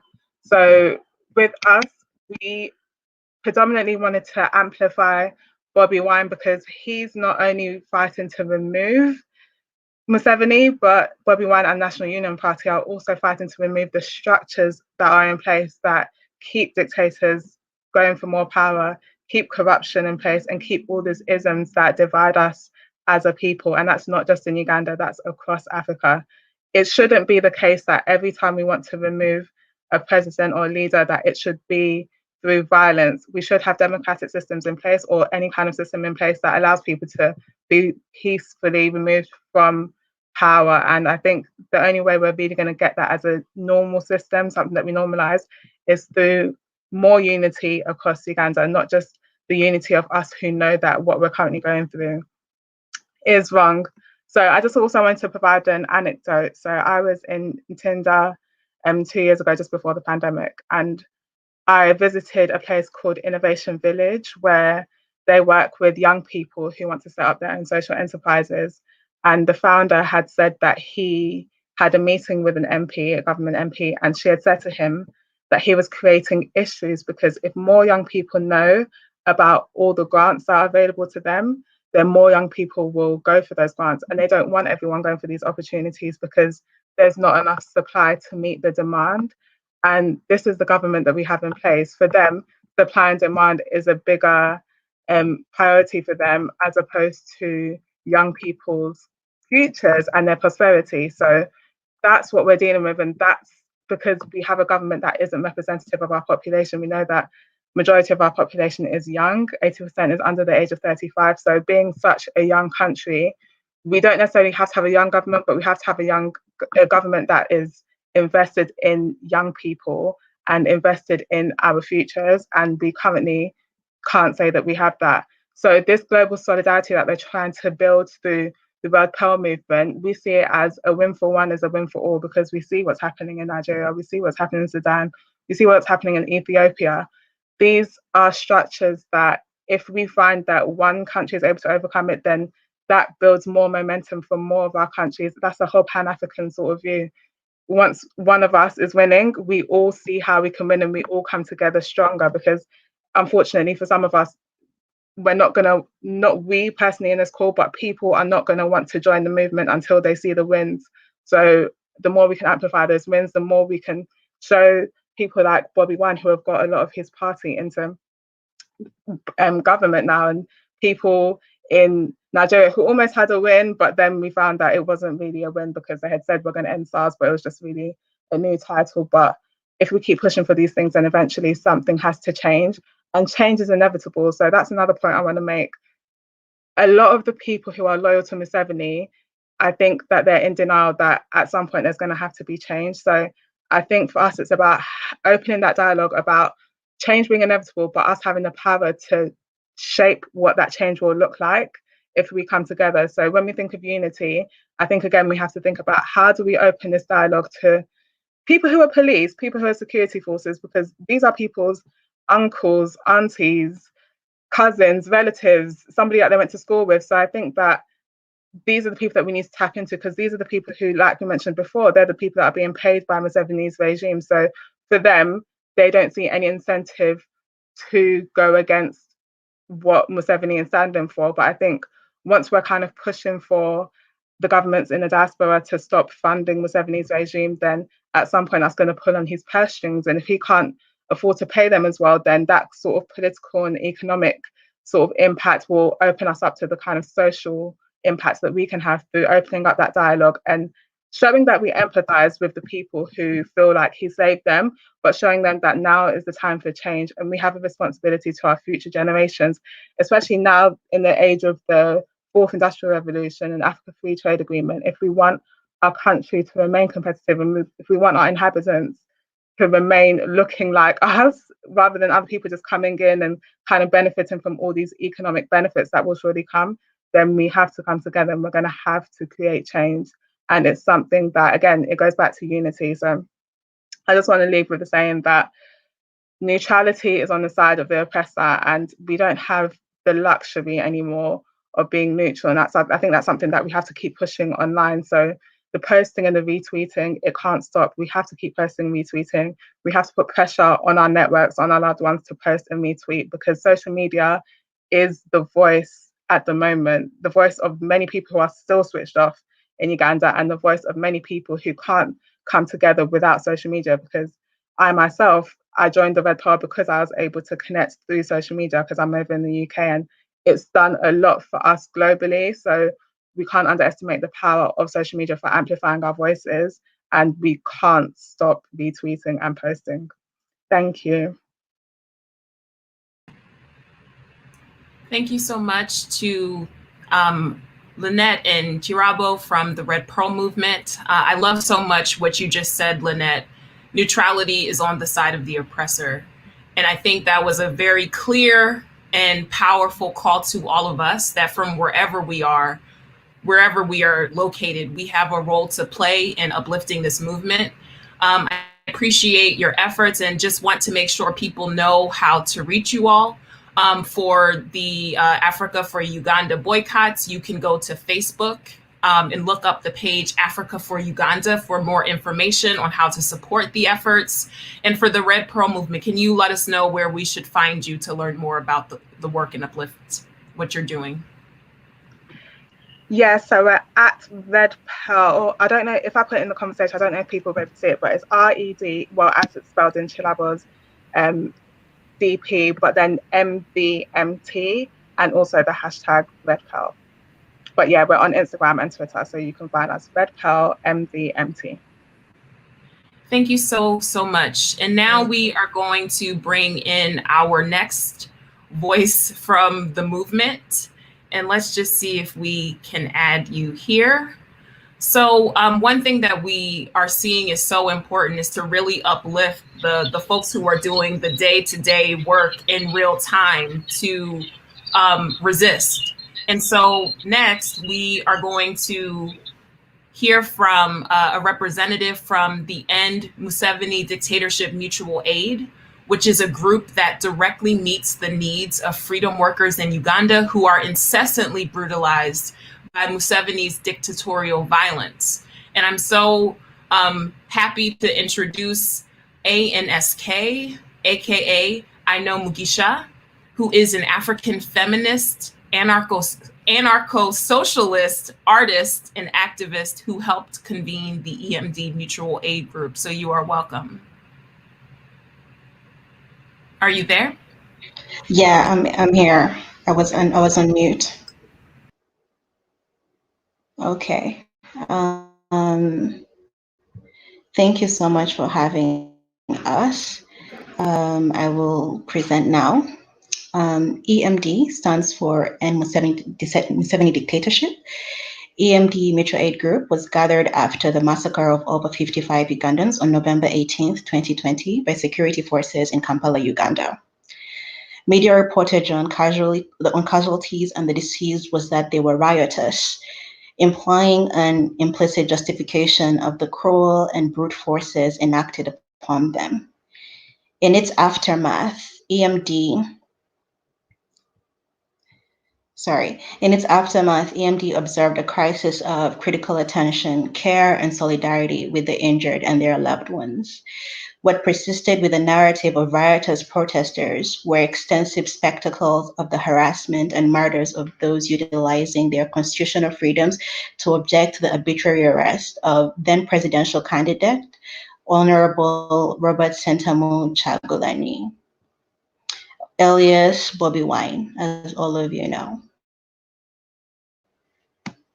Since this woeful event, there have been numerous and frequent abductions of those in opposition to Museveni's regime, counting barbarous murders and accounts of torture as well. Videos and posts of grieving family members repeatedly circulate social media and select local media outlets on a daily basis. It would be remiss of us not to acknowledge that these remorseless deeds join a long trend and heap of the dictatorship's captures and inflictions of pain on the people of Uganda. Such a historical omission would only serve the purpose of promoting a variety of collective amnesia by disavowing the ways in which Museveni's dictatorship governs with a penchant for violence. Okay. I have to keep scrolling. Mutual aid, as is practiced by EMD Group, endeavors to intervene as an alternative to large donor-funded NGO structures in Uganda.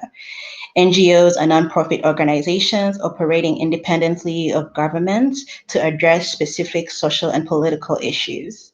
In an upcoming section, I'll be drawing on Arundhati Roy's analysis of them from her seminal 2014 essay collection, Capitalism, a Ghost Story. EMD Mutual Aid Group seeks to meet the immediate needs of torture victims living in vastly precarious circumstances on a continuum of state-sanctioned violence against dissidents. Currently, our scope of coverage includes medical aid, legal aid, bail and bond, safe housing, in partnership with a few organizations, therapy, nutrition, and transport so far. EMD Mutual Aid Group recognizes that support manifests in ways that often exceed donations or financial support. Indeed, this is what some of our traditional methods of community-based organizing are grounded by. For example, the Ganda Munamukabi, which is loosely translated as your friend in hard times, and the Acholi Mukonomoko, loosely translated as one hand cannot work itself, among other traditional mechanisms. EMD is still working on fine-tuning this aspect of our work. So I'm going to go to the section about mutual aid and how it distinguishes itself from other systems of support for vulnerable groups. So mutual aid distinguishes itself from other systems of support for vulnerable groups founded in charity or philanthropy, in that it is oriented towards addressing the root causes of precarity and violence while remaining tethered to those directly impacted by the full forces in reference in their efforts to confront the origins of said violence. Mutual aid is solidarity-based, people-powered, and visionary. EMD Mutual Aid is explicit about naming this in light of the recent closure of DGF, Direct Government Facility, by President Yoweri Kaguta Museveni on 3rd February 2021. DGF is a multi-donor funding mechanism supported by the European Union and the United Kingdom, directed towards 74 state and non-state agencies, said to enhance governance, accountability, protect and promote human rights in Uganda.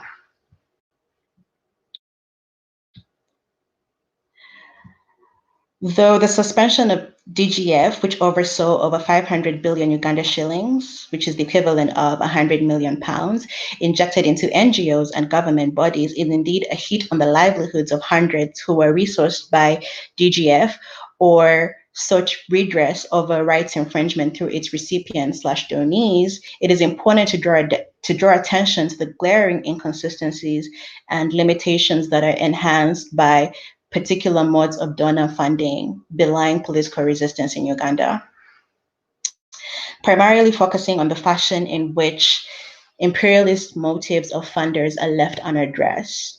Therefore, ergo, contributing to the ways our conceptual frames are regarding donor aid are shaped. That is, Uganda and other nations considered poor and developing, predestined to depend on Western imperialism in perpetuity. Yet in the same vein, disregarding the recurring pattern of exploitation these same powers web us into. Such ever-unfolding contradictions inherent in donor supply are evidenced in the long run by a more stabilized predatory state, Uganda in this instance, and the imperialist world that resources it. And because most recipients of the supply in context cannot offend their funders, it is not difficult to trace the amount of cushioning necessary for such relationships to function. And in the face of Museveni's militarist, tyrannical technologies, such obfuscation is thoroughly detrimental to the political resistance efforts of Ugandans. With all that said, EMD Mutual Aid invites more comrades invested in the liberation activities of Uganda to practice more mutual aid and community-based approaches in discontinuing the operative calculus of dictatorial oppression. That's all.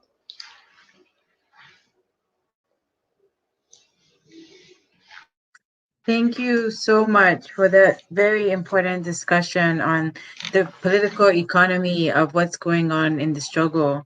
And also, if you can follow the EMD Mutual Aid, as you can see up on the screen at EMD Mutual Aid, and there is information by following them. Is that on, what are the social media channels? It's Is that just Twitter? EMD Mutual Aid.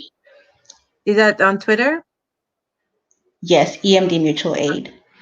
Okay, thank you so much. So we'll continue the conversation with our last activist, and we will, as we said, we'll be taking questions at the end. So please hold your questions, and we will get to them. So bringing on now the Mirembe from the Ubuntu Reading Group. Mirembe is an editor and writer. They have edited Dr. Stella Inyazi's collection of poems from prison. They are interested in how artists can be used transformatively. The Ubuntu Reading Group is a radical publishing house interested in political education about Uganda, Africa, and the Black diasporic world. Welcome. Thank you. Hello. I'm going to start with two words that I think have been thrown around insensately in discussing Uganda's just concluded elections.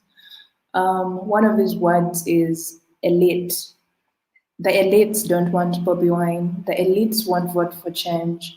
The elites don't want change. The elites are comfortable in Museveni's Uganda. The elites, the elites, the elites, who are also first blamed by Chiza Besigye, a long-time contender against Museveni.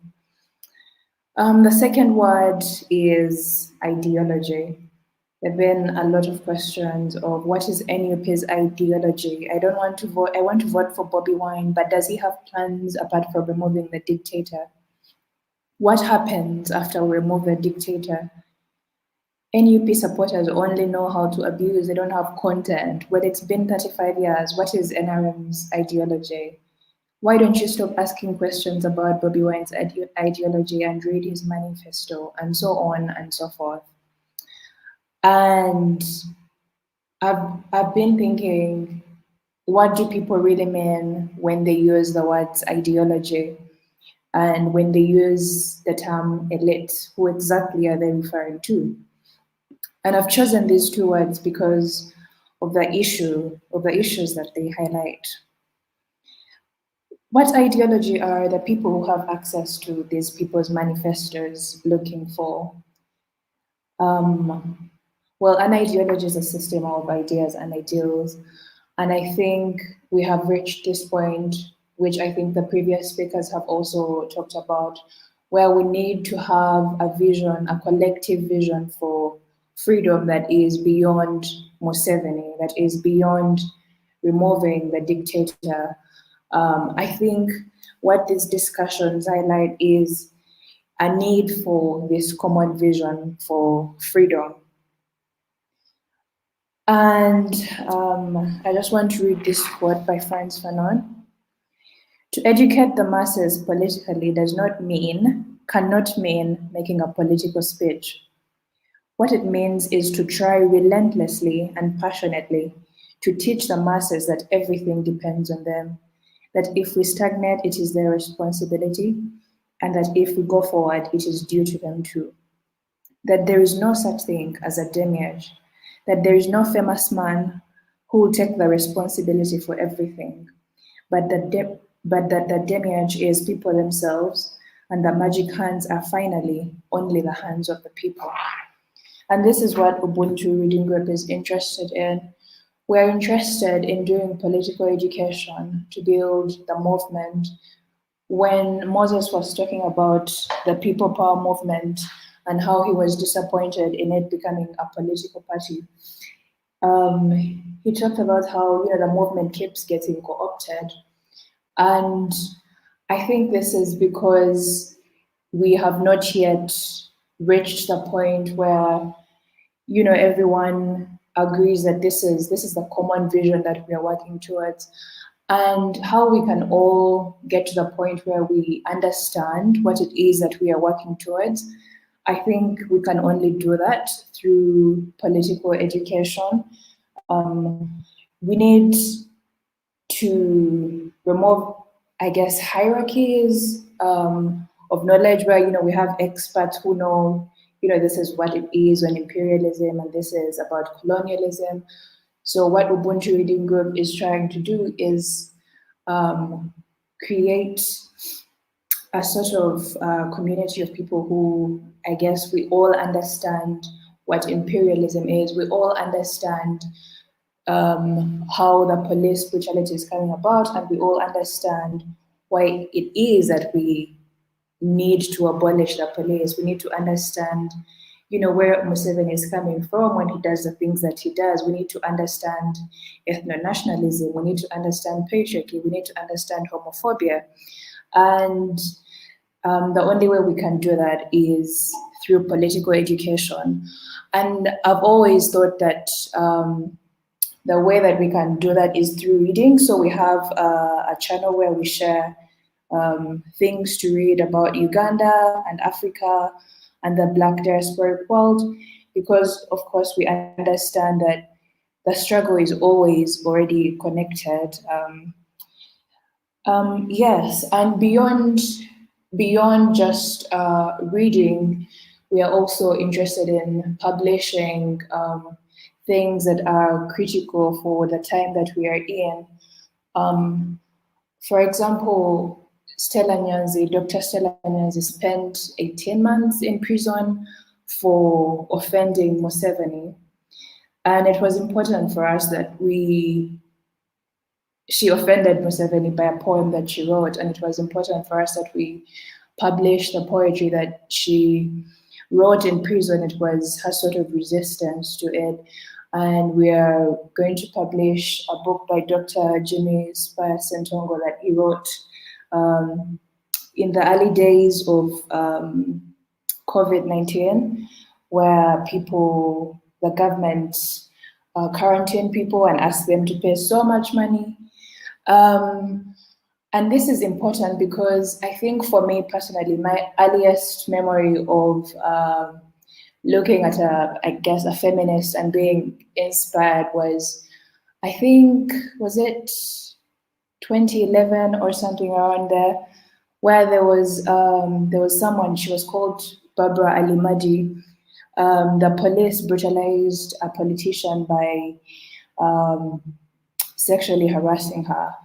And she staged a protest where she went to the police station without wearing a top on, and that was her form of protest. And stories like that, or that have been pivotal in Uganda's movement, get forgotten, and because so much is always happening in this country, and it's important for us to have some form of archiving or freezing them, I guess, in those moments where people can go back to them and say, okay, this is what happened, and this is where I can read about it. And so that's why it was important for us to publish Dr. Stella Nyanzi's poetry. That's why it's important for us to publish Dr. Jimmy Sentongo's book. And that's why we're going to keep on with this trend of publishing books, so that, when things are happening, we don't just forget them and move on to the next thing. Yes, but also the final thing I'll say is that our main goal is always to make sure that we are educating, we are teaching where we can, and we get everyone to, I guess, understand. We can build an ideology, a common vision for freedom. Thank you.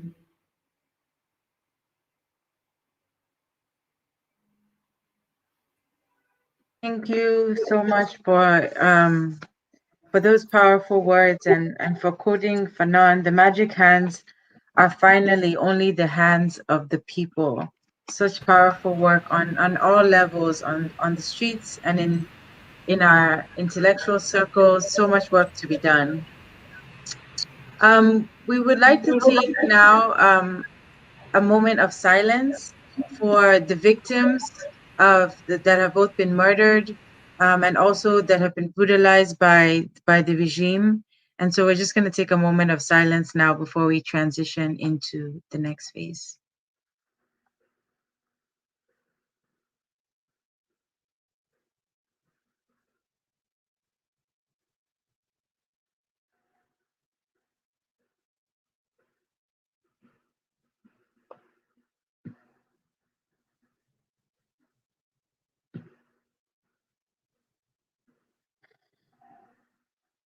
May their souls rest in power, and may healing be brought to all those who are, and freedom to all those who are in captivity, and those who have been brutalized. May their bodies and souls find healing. So now we have everyone back in the room, or almost everyone. And we're going to take more questions before we round up. It's really been such a powerful program. And I have goosebumps listening to all the amazing speakers and activists. It's just really been such a huge learning experience, I know, for everyone who is in the room and everyone who is watching all around the world. Crystal, do I have some questions, or are you going to take those? So we do just want to remind you all to please add your comments or questions to the chat.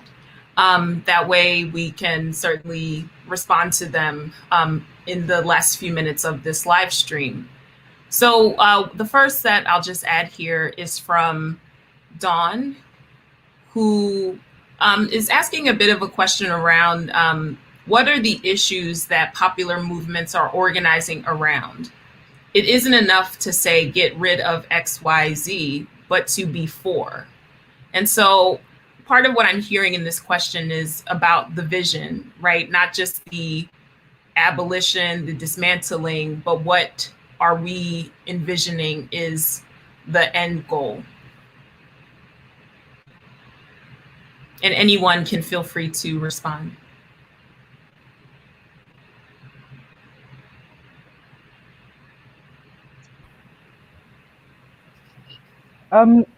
With respect to People Power stroke NUP, our manifesto is broken down into the first 5, right? So the first being people-centered governance, equal access to education and health services, inclusive economic development, land, natural resources and environmental protection, and national security and international relations.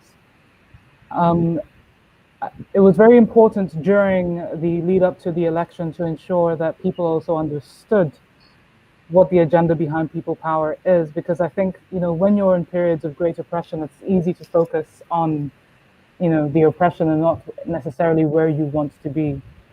So one thing we did, for example, was we translated the manifesto into 6 Ugandan languages.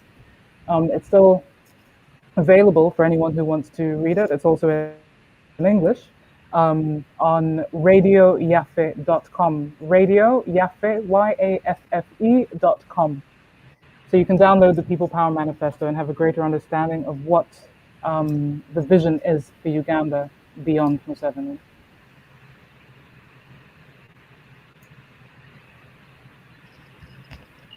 Please, anyone else? Thank you.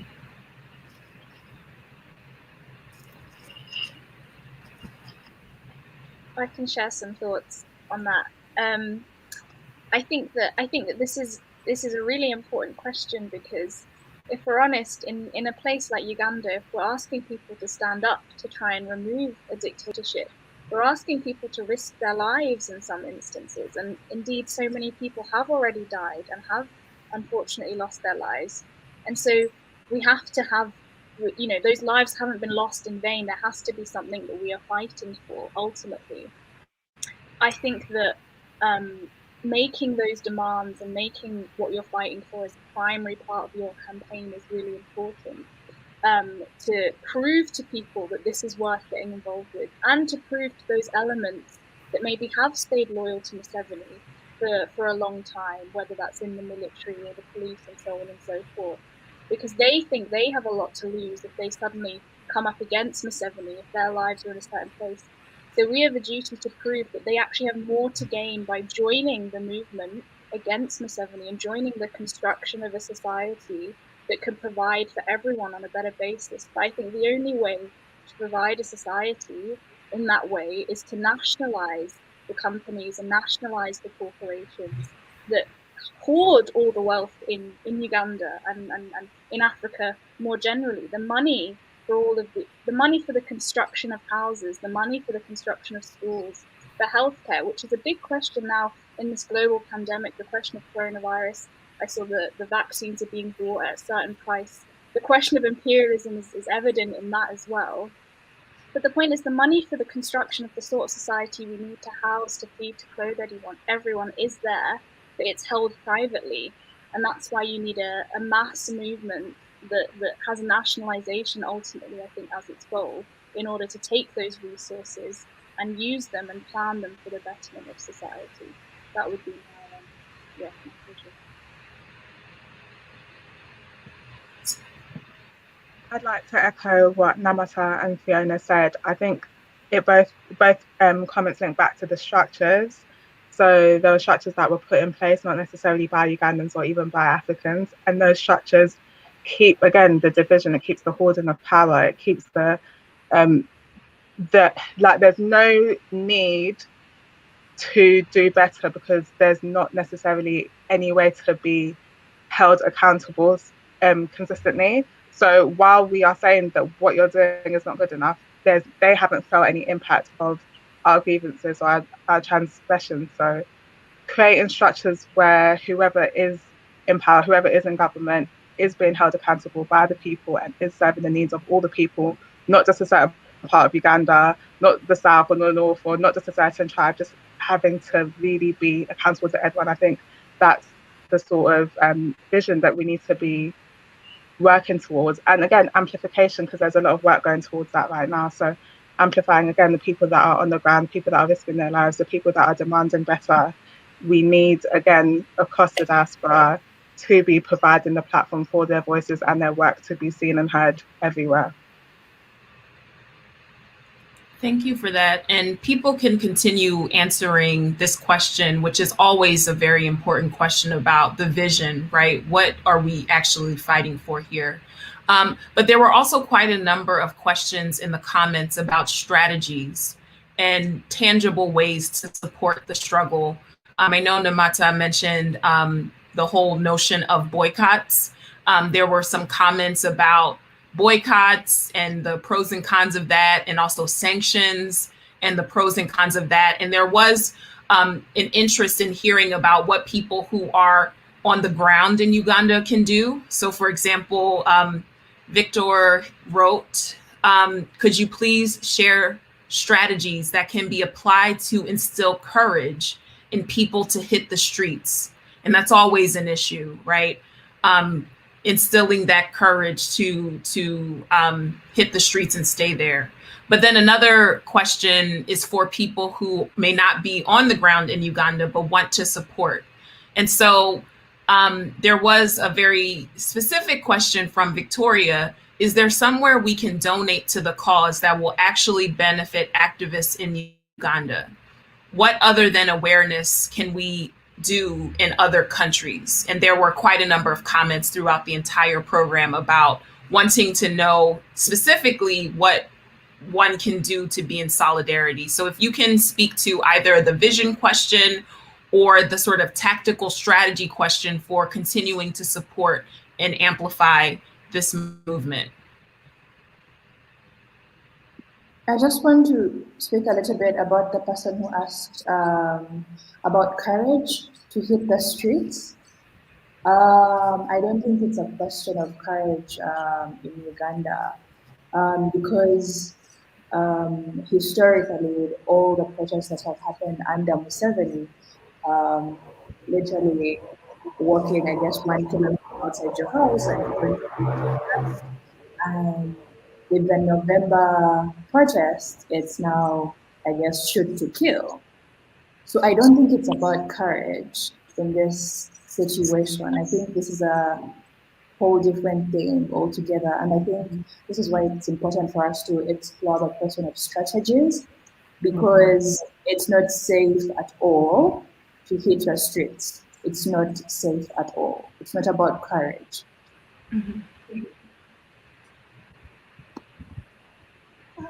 I think I would like to add that yes, I'm currently in Kampala, Uganda, and I would like to add that in recent news releases this past week, actually this past month, any activity, any popular activity is deemed as violence, right? So even the way in which violence is viewed in the psyche of the dictatorship is warped. So as Mirambo was saying, we have to think about various tactics to counter the dictatorial violence, because even the idea of protesting is deemed violent. So you'll find that Museveni will say that if you are trying to disrupt peace, we will use, we will quell it, we will quash it. So I'm very a little bit skeptical of that, because it's not that we don't have the courage, we do. It's just that we know what he has threatened against us. I think we've witnessed what we're experiencing, or we're going through the process of transitioning in terms of the strategy, right? So we went through the process. I mean, like my comrades have said, we do not lack courage, and we should. It's very important that we emphasize that, because we have been watching our brothers and sisters on the ground trying to reclaim our country. We have been watching it from Honorable Chagulanyi, from Bobby Wine, all the way down to the 22-year-old who's lying in a hospital bed right now, to all those people who were holding declaration forms after the election and trying to get them to safe places so they could be uploaded to YouVote when the internet came back on. Ugandans have shown incredible courage, and we have to give that to ourselves. We have to respect that it has been there. And so I really do reiterate what has been said. It's now about being smart with that courage. This is not to say be fearful. No one is saying, oh, don't go on the streets. It's saying what will have the biggest impact. Your lives matter. So how do we do something in such a way that your life can be preserved as far as possible?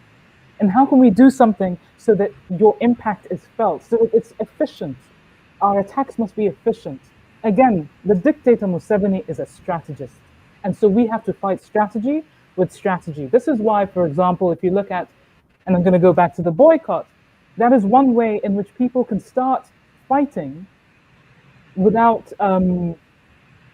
with direction. You know what I'm saying? So it's not to say that what we have done up until this point has been without direction. I'm just saying, let's look at the various ways in which we can do things. So Victor, we were saying, for example, people in Uganda, stop buying Bidco products.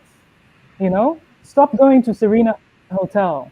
Stop, we have a whole bunch of graphics, and we'll post them again on the various platforms after this conversation is done. But there are ways, if you hit them in their pocket, you are starting to do the work.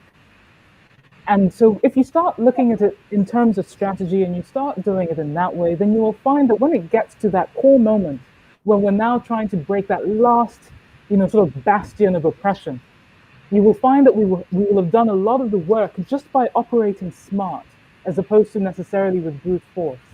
If you look at the protests in 2018, when Bobby was abducted in Arua, and you look at the protests of November, we were on the streets. Ugandans made me so proud. We have been resisting. We are ready for this reclamation, but we have to fight smart. Thank you for that, and also for correcting any sort of discourse that suggests that there is a lack of courage, right? I think that's a very important point that we all need to take to heart. We wouldn't have seen what we've seen so far if there was a lack of courage.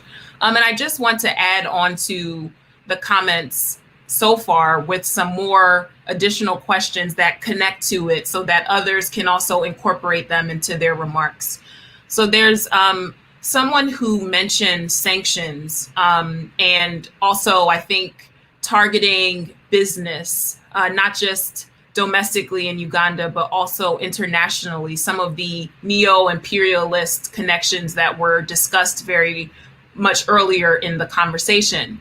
And so what are the next steps people can do to financially target or secure financial sanctions of Uganda's armed forces? Who will help target some of the foreign businesses in bed with the regime, such as the Agilis partners in New Jersey, some of the oil giants, and the groups exploiting farmers? And then there was another comment that perhaps you can also address, which relate not to the sanctions question or the financial strategy, but how to build across generations. So Royson says, with the disparity between the older and younger generations' perspectives on Museveni, how can we unite the masses effectively across this and keep the young voices heard? So please feel free to unmute and respond as you see fit. Okay, I could jump in here, and I enjoyed listening to all the comments and perspectives that other folks have put on the table. I'll quickly comment on number of things, beginning with the question of vision. I mean, the way I see it here, ultimate goal is really the empowerment of average Ugandan. Overall empowerment to appreciate that Ugandans have the destiny of their country and the destiny of their lives in their hands to shape and drive what goes on.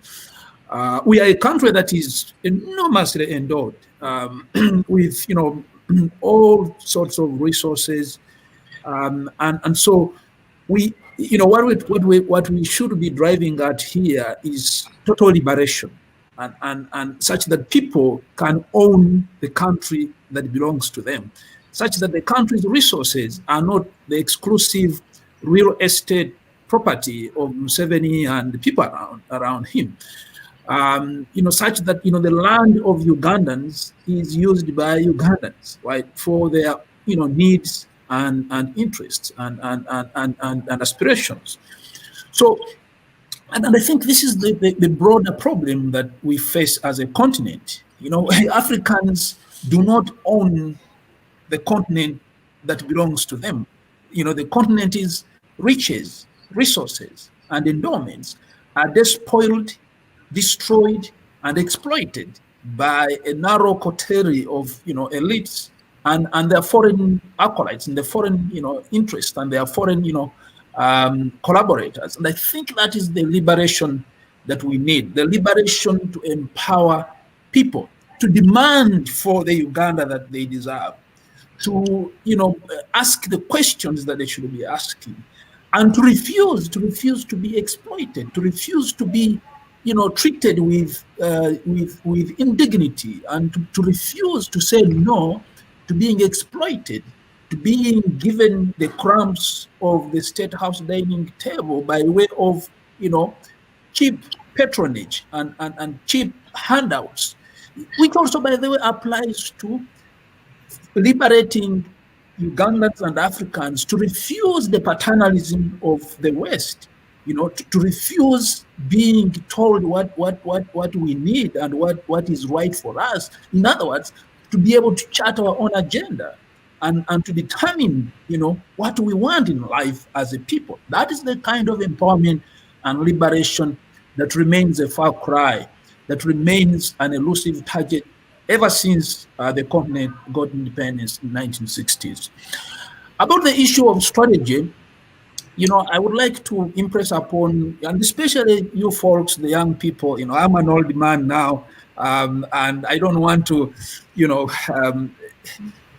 be the one, dictating the terms of engagement. I think that, and I really appreciate that many young people, in Uganda and outside Uganda are seizing the moment, and pushing the agenda for the Uganda that we deserve. This is impressive. But I want to impress upon you as well to understand that the strategy should be a strategy that brings together as broad a coalition, as broad, a spectrum of Ugandans as possible. Already, Museveni and his people have tried to define the People Power Movement and NUP as some kind of regional and religious, force.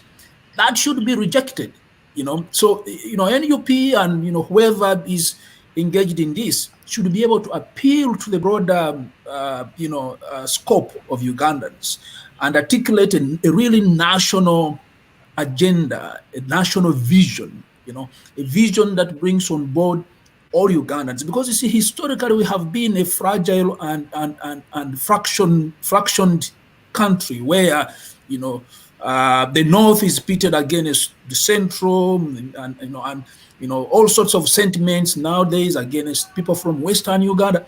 We have to find a way of, gluing up things and stitching together a coalition that appeals to the entirety of the country, because we need to forge a Uganda that is viable and workable for all Ugandans, and that is a question of sustainability that has to be brought into the strategy. And then lastly, in a minute, let me just say that on the question of external financial sanctions and economic, steps that could be taken, my view is that can only happen and function well if there is enough internal bottom-up pressure.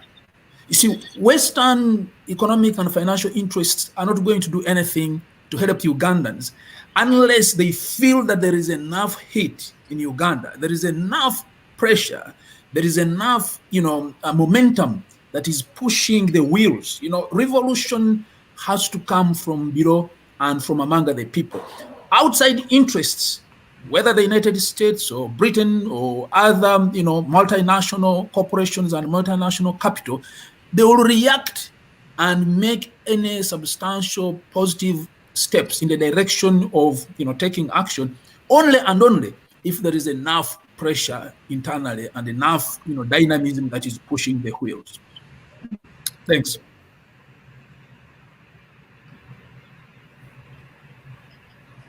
I think on the issue of the external forces, for me, a lot of the emphasis is on getting them to stop enabling. So, you look at the United States that is funding the Ugandan, the UPDF, and you look at France, and you look at all these people. So while I understand what you're saying about everything being from the ground up, I think we also can just sort of find a way, and I think this is where the rest of Africa comes in, because if we are able to sort of connect, an example would be looking at France. France is funding ammunition and weaponry and training for the military and all of that kind of thing. We know that across Africa, Total Petroleum is thriving. If we boycott a French company, a French multinational, across the African continent, that is a huge statement, and that has a huge impact, and that has huge potential for making them behave themselves with regards to how they behave when it comes to the African continent. And this, it doesn't just serve to help us, it also sort of sets a precedent for their future dealings on the continent, because then they see how we are able to unite when it comes to the abuse of one of us in a corner. You know what I'm saying? So I think I agree that it has to come from the ground up. And I think that we need to, because one of the things that concerns me is a lot of the time we have a lot of people saying, can America help us? And it's like, America is holding the man in place. You know what I'm saying? So the only sort of help that I look at when I'm looking at them is telling them to stop doing what they are doing to enable. And the way in which we communicate that is by hitting them where it hurts, So I keep coming back to the boycott, isn't it? Yeah. Thank you so much for that, and for all of the comments. And your remarks have really resonated with the people who are viewing and commenting, and we thank you all for your engagement and your attention throughout this entire broadcast. We've had hundreds, over thousands of people who've been viewing and engaging with us, so we are so grateful for that. And we know that there's so much more to be said, but we do want to bring this particular broadcast to a conclusion, and we want to thank once again all of our wonderful freedom fighters who have educated us so much about the situation and what needs to be done.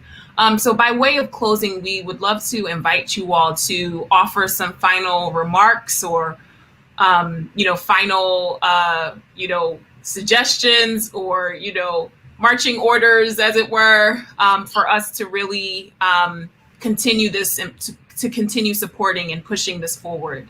So perhaps we should start in the order that we went. So let's hear from Dr. Moses Kisa. Not much really, Crystal, to say other than just to reiterate what I've said. You guys, young people, and I don't want to sound like I'm patronizing in any way, but I'm underlining the fact that in many ways you have the burden of history on your shoulders, and I strongly encourage you to take it away and take the fight on, because this is your future as much as it is my future as well. And you need to fight, and because nobody else is going to make for you the Uganda that you want. You really have to do it, and we have to do it as Ugandans, all of us. And I'm really encouraged by the enthusiasm and the interest that many young people have embraced. And they should have done it yesterday, but they are doing it today is very much welcome. And I hope that we'll be able to coalesce and build a big focus that can bring about the kind of Uganda that we all would like to have. And so I thank you very much, and thanks for organizing this and for kindly inviting me to participate. I appreciate it. Thanks very much. Let's hear from Fiona Mali. Thank you. Yeah, it's been a really great discussion. I think the only thing I would add in terms of concrete next steps, and there was conversations about strategy, and I mean, clearly I can't say exactly what should happen, and that defies the point of a democratic process deciding together. But what I would say is, I think one of the most powerful things that people can do in any situation is strike, is use the power that we have collectively in ultimately running society and withholding that.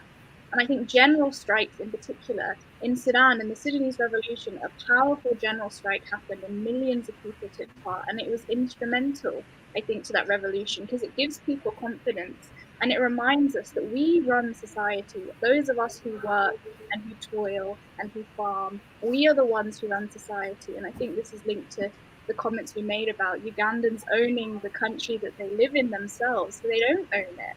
And the blame for that lies with the imperialists, but also with the native capitalist class that continues to cooperate with the imperialists and go on that basis.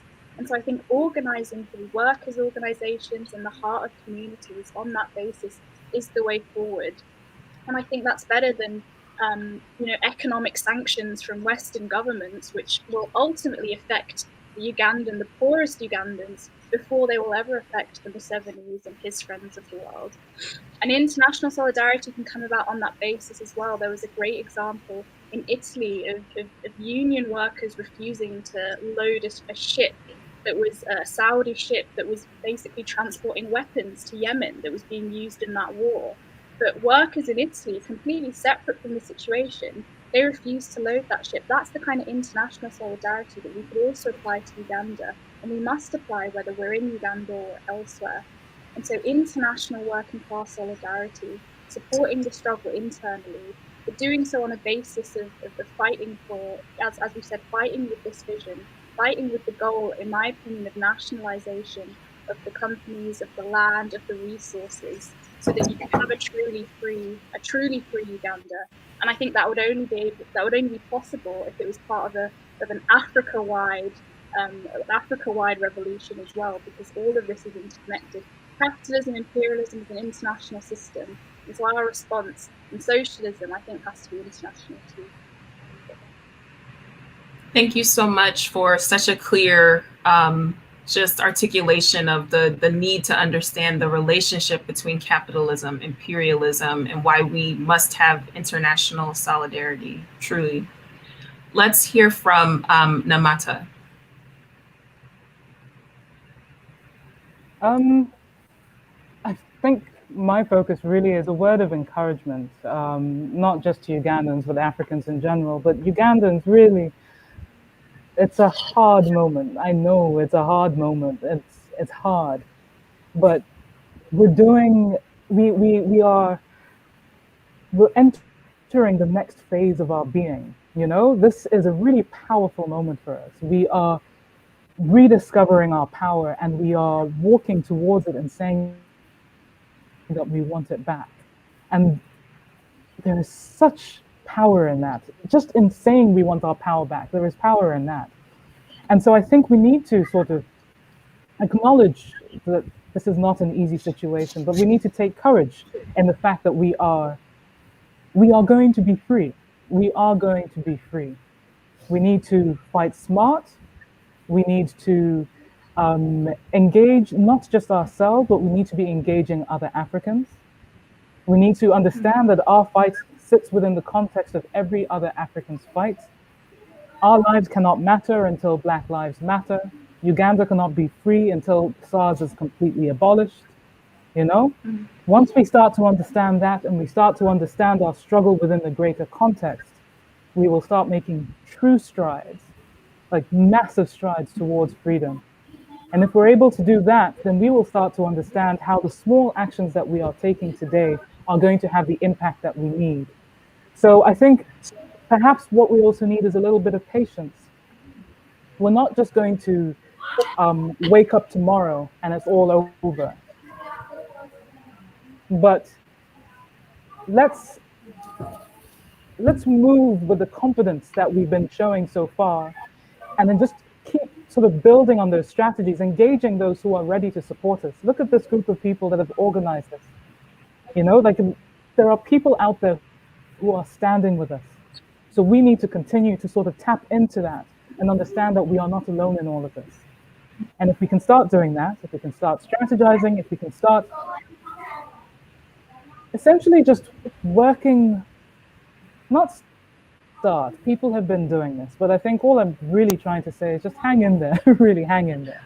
What we are doing, the movements that we are sort of engaging, so like I said, there's Black Lives Matter Philly, there's the End SARS Solidarity, there's the Economic Fighters League of Ghana, there's Africans Rising. There are so many African movements and individuals who are already standing behind us. They are there. So what we are going to do, at least on our part, is we're going to make sure that all that information is filtered somewhere where you can access that, so that you know what is happening, and so you can see what is happening outside Uganda and see how we collaborate to ensure that this process now works. So on our part, if you follow Africa for Uganda and the Economic Fighters League, we will be sharing information, as well as, of course, the People Power Movement, of which I am a diaspora coordinator, wrong side. You will find the information there that you need to know what is happening. But hang in there, Ugandans and Africans, we're going to be free. And we're going to look back on this and think, you know, that we scaled an impossible mountain. But in order to do it, Africa must unite. Thank you. Thank you for that so much. You've said some really powerful words in there that I just would like to repeat. Hang in there. We are going to be free, and Africa must unite. Let's hear from, I think it was Lynette from Red Pearl who was next. We'd love to hear your final words. Brilliant. First of all, thank you, Crystal and Nanre, for putting this event together. It's been incredible, and I'm truly inspired by everyone on this panel. And I also want to reiterate what Namata was saying. It can feel relentless, it can feel unrewarding, it can feel hopeless at times, but keep the conversation going, keep the action going, and the action manifests in many different ways. So we've spoken about strikes, we've spoken about boycotts, we've spoken about economic repercussions, and all these things can take place simultaneously. So I guess that goes back to what we were saying earlier about strategy. So let's come together, let's build these strategies. But us personally, I know Ethel Chilabo, she's going to be setting up a Slack channel. So if anyone wants to be part of that, then Red Pearl movement on Instagram and Twitter, or email us redpearlmvmt@gmail.com, and we'll add you to that. And let's delegate responsibilities, and let's hold each other accountable and be accountable to one another, so we know who's doing what and how this strategy is not only going to come together, but it's going to be executed across our countries, across our nations, across our cities. And like we said, uniting and making sure that we are all in this fight together. So yeah, let's keep creating good trouble. Thank you for that, those words of encouragement. Let's hear from ANSK, aka I know Mushiga from EMD Mutual Aid, for your final remarks.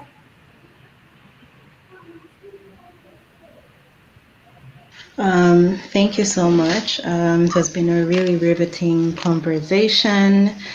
Closing remarks. I will just say that I encourage all of us to continue sharpening our gaze on the kind of dictatorial violence that's pervading Uganda and the magnitude of it. So, as previous speakers have spoken, that also means that we have to have a diversity of tactics, which would, be rooted in more imaginative ways, more ways of imagining otherwise, more possibilities for Uganda, and of course, Friends of Uganda.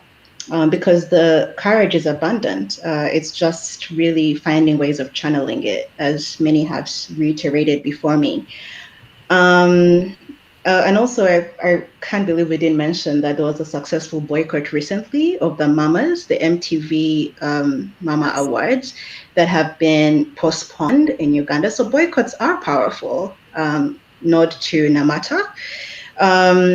Again, I also want to say there should be an emphasis on care, an emphasis on solidarity, and an emphasis, of course, on accountability of a movement in general. So we can't necessarily rely on single figureheads. We should also rely on each other and be accountable to each other.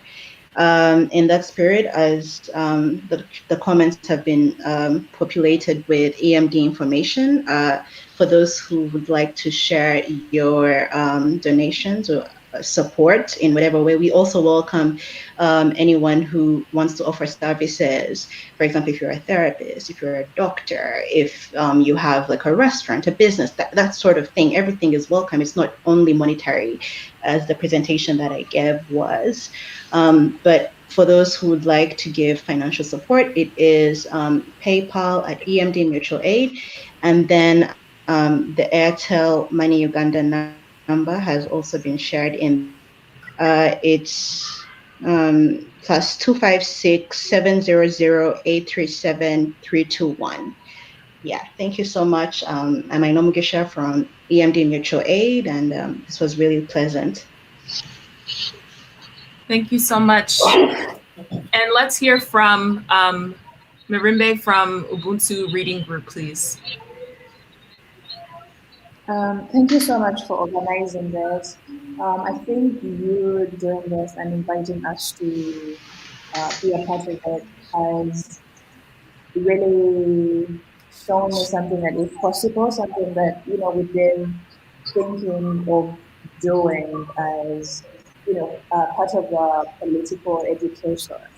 I think this is wonderful, and it's something that we are trying to do. So I guess maybe we'll have our own. Yeah. My closing remarks, I would just say, I think, I guess we all need to be more invested in articulating our common vision for freedom.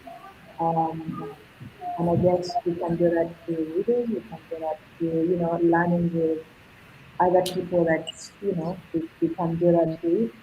I shared a link on how you can join our reading group.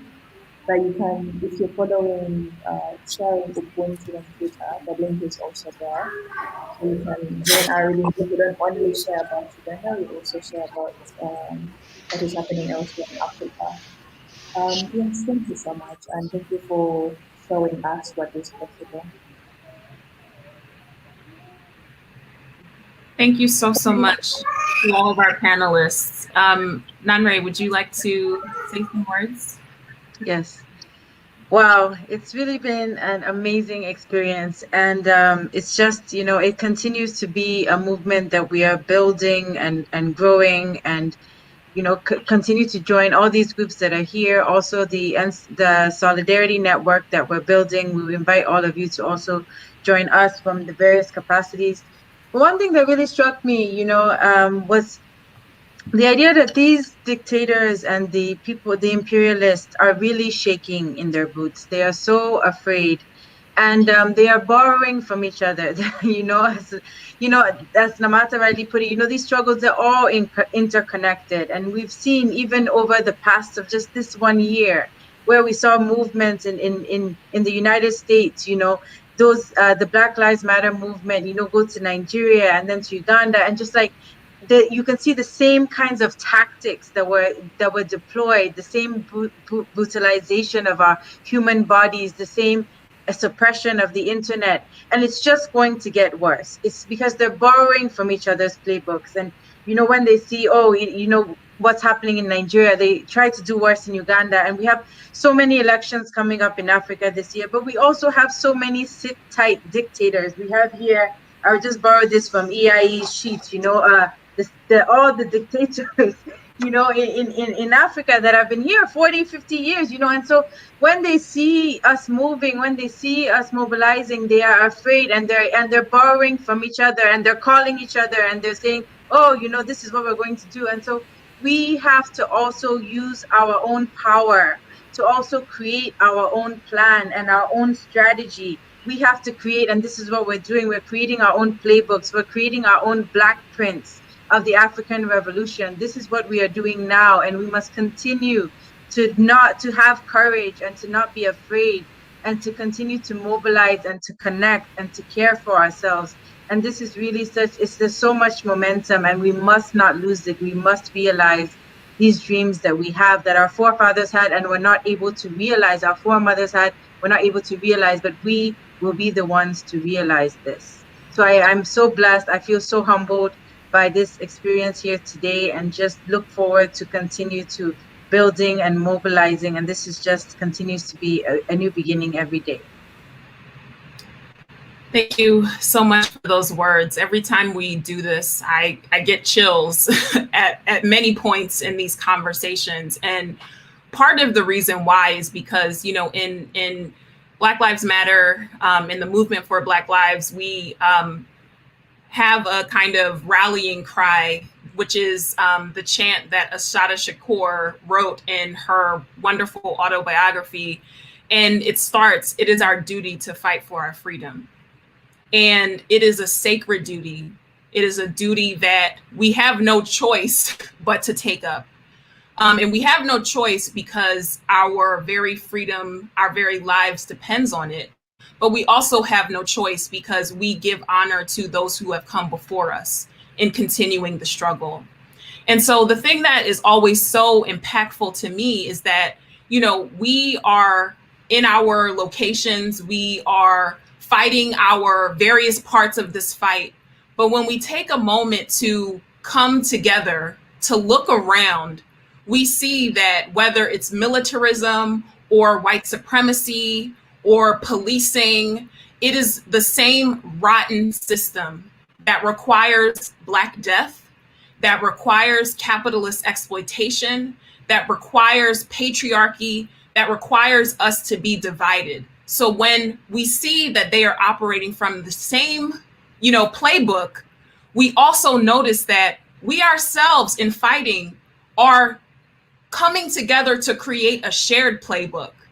You know, we saw, we have EMD Mutual Aid here. We saw with End SARS, Feminist Coalition, and I want to believe that, you know, there was some inspiration there. We saw with Sudan, you know, there was a mention of the inspiration there. Even this whole Lives Matter, you know, this is a mutual inspiration, right? And we have to learn from each other, which is why we are here and trying to do this. And I just want to uplift some of the very powerful lessons that we learned today around understanding the roots of this wicked system, also centering things that, you know, perhaps were not the focus of our past versions of this struggle. It is so important the ways that younger generations are really centering care, for example, centering mutual aid, right? The ways that there was a comment from one of our comrades, Chima Obi, who mentioned how women on this live stream and in our recent movements are really at the forefront. And so we have to keep elevating and evolving our struggle. You know, our ancestors in many ways created the blueprint, the black print, like Nanre said. When you read the, Nkrumah's work, and you read the the many hundreds of years of Pan-Africanist thought and practice, we are simply continuing their struggle, right? We are simply putting into practice the black print that has already been created. And so it's really such an honor to be able to come together. And I just want to say, by way of closing, that this is a whole community of solidarity and action that has made this possible. There are many people who have not appeared on this call who made this happen. Some of them, did so under very extreme circumstances of surveillance and oppression and targeting by the state. And so we just want to thank you for all of your efforts to bring this together. Many of you on this call have done so much to just bring everything together. And so I do just want to acknowledge all of those efforts and to thank the many hundreds of you, the many thousands of you who tuned in today. We hope that you will share this information. It is very vital that people hear directly from the source. And we will continue to share more information for how to get involved and to invite you to future conversations that will connect you with struggles like what is happening in Uganda to resist Museveni, but also to just fundamentally topple the imperialist, white supremacist, militarist structures that continue to, be operating here. And we hope you will continue to join in and to tune in to learn more and ultimately to advance the struggle for Black people, African people everywhere to be free. So I don't know if you want to say anything else, Nanre or others, but if not, we just thank you for a really wonderful afternoon or evening or morning, wherever you are. And like Namada said, once again, hang in there. We are going to be free and Africa must unite. Thank you, everyone. Thank you. Thank you.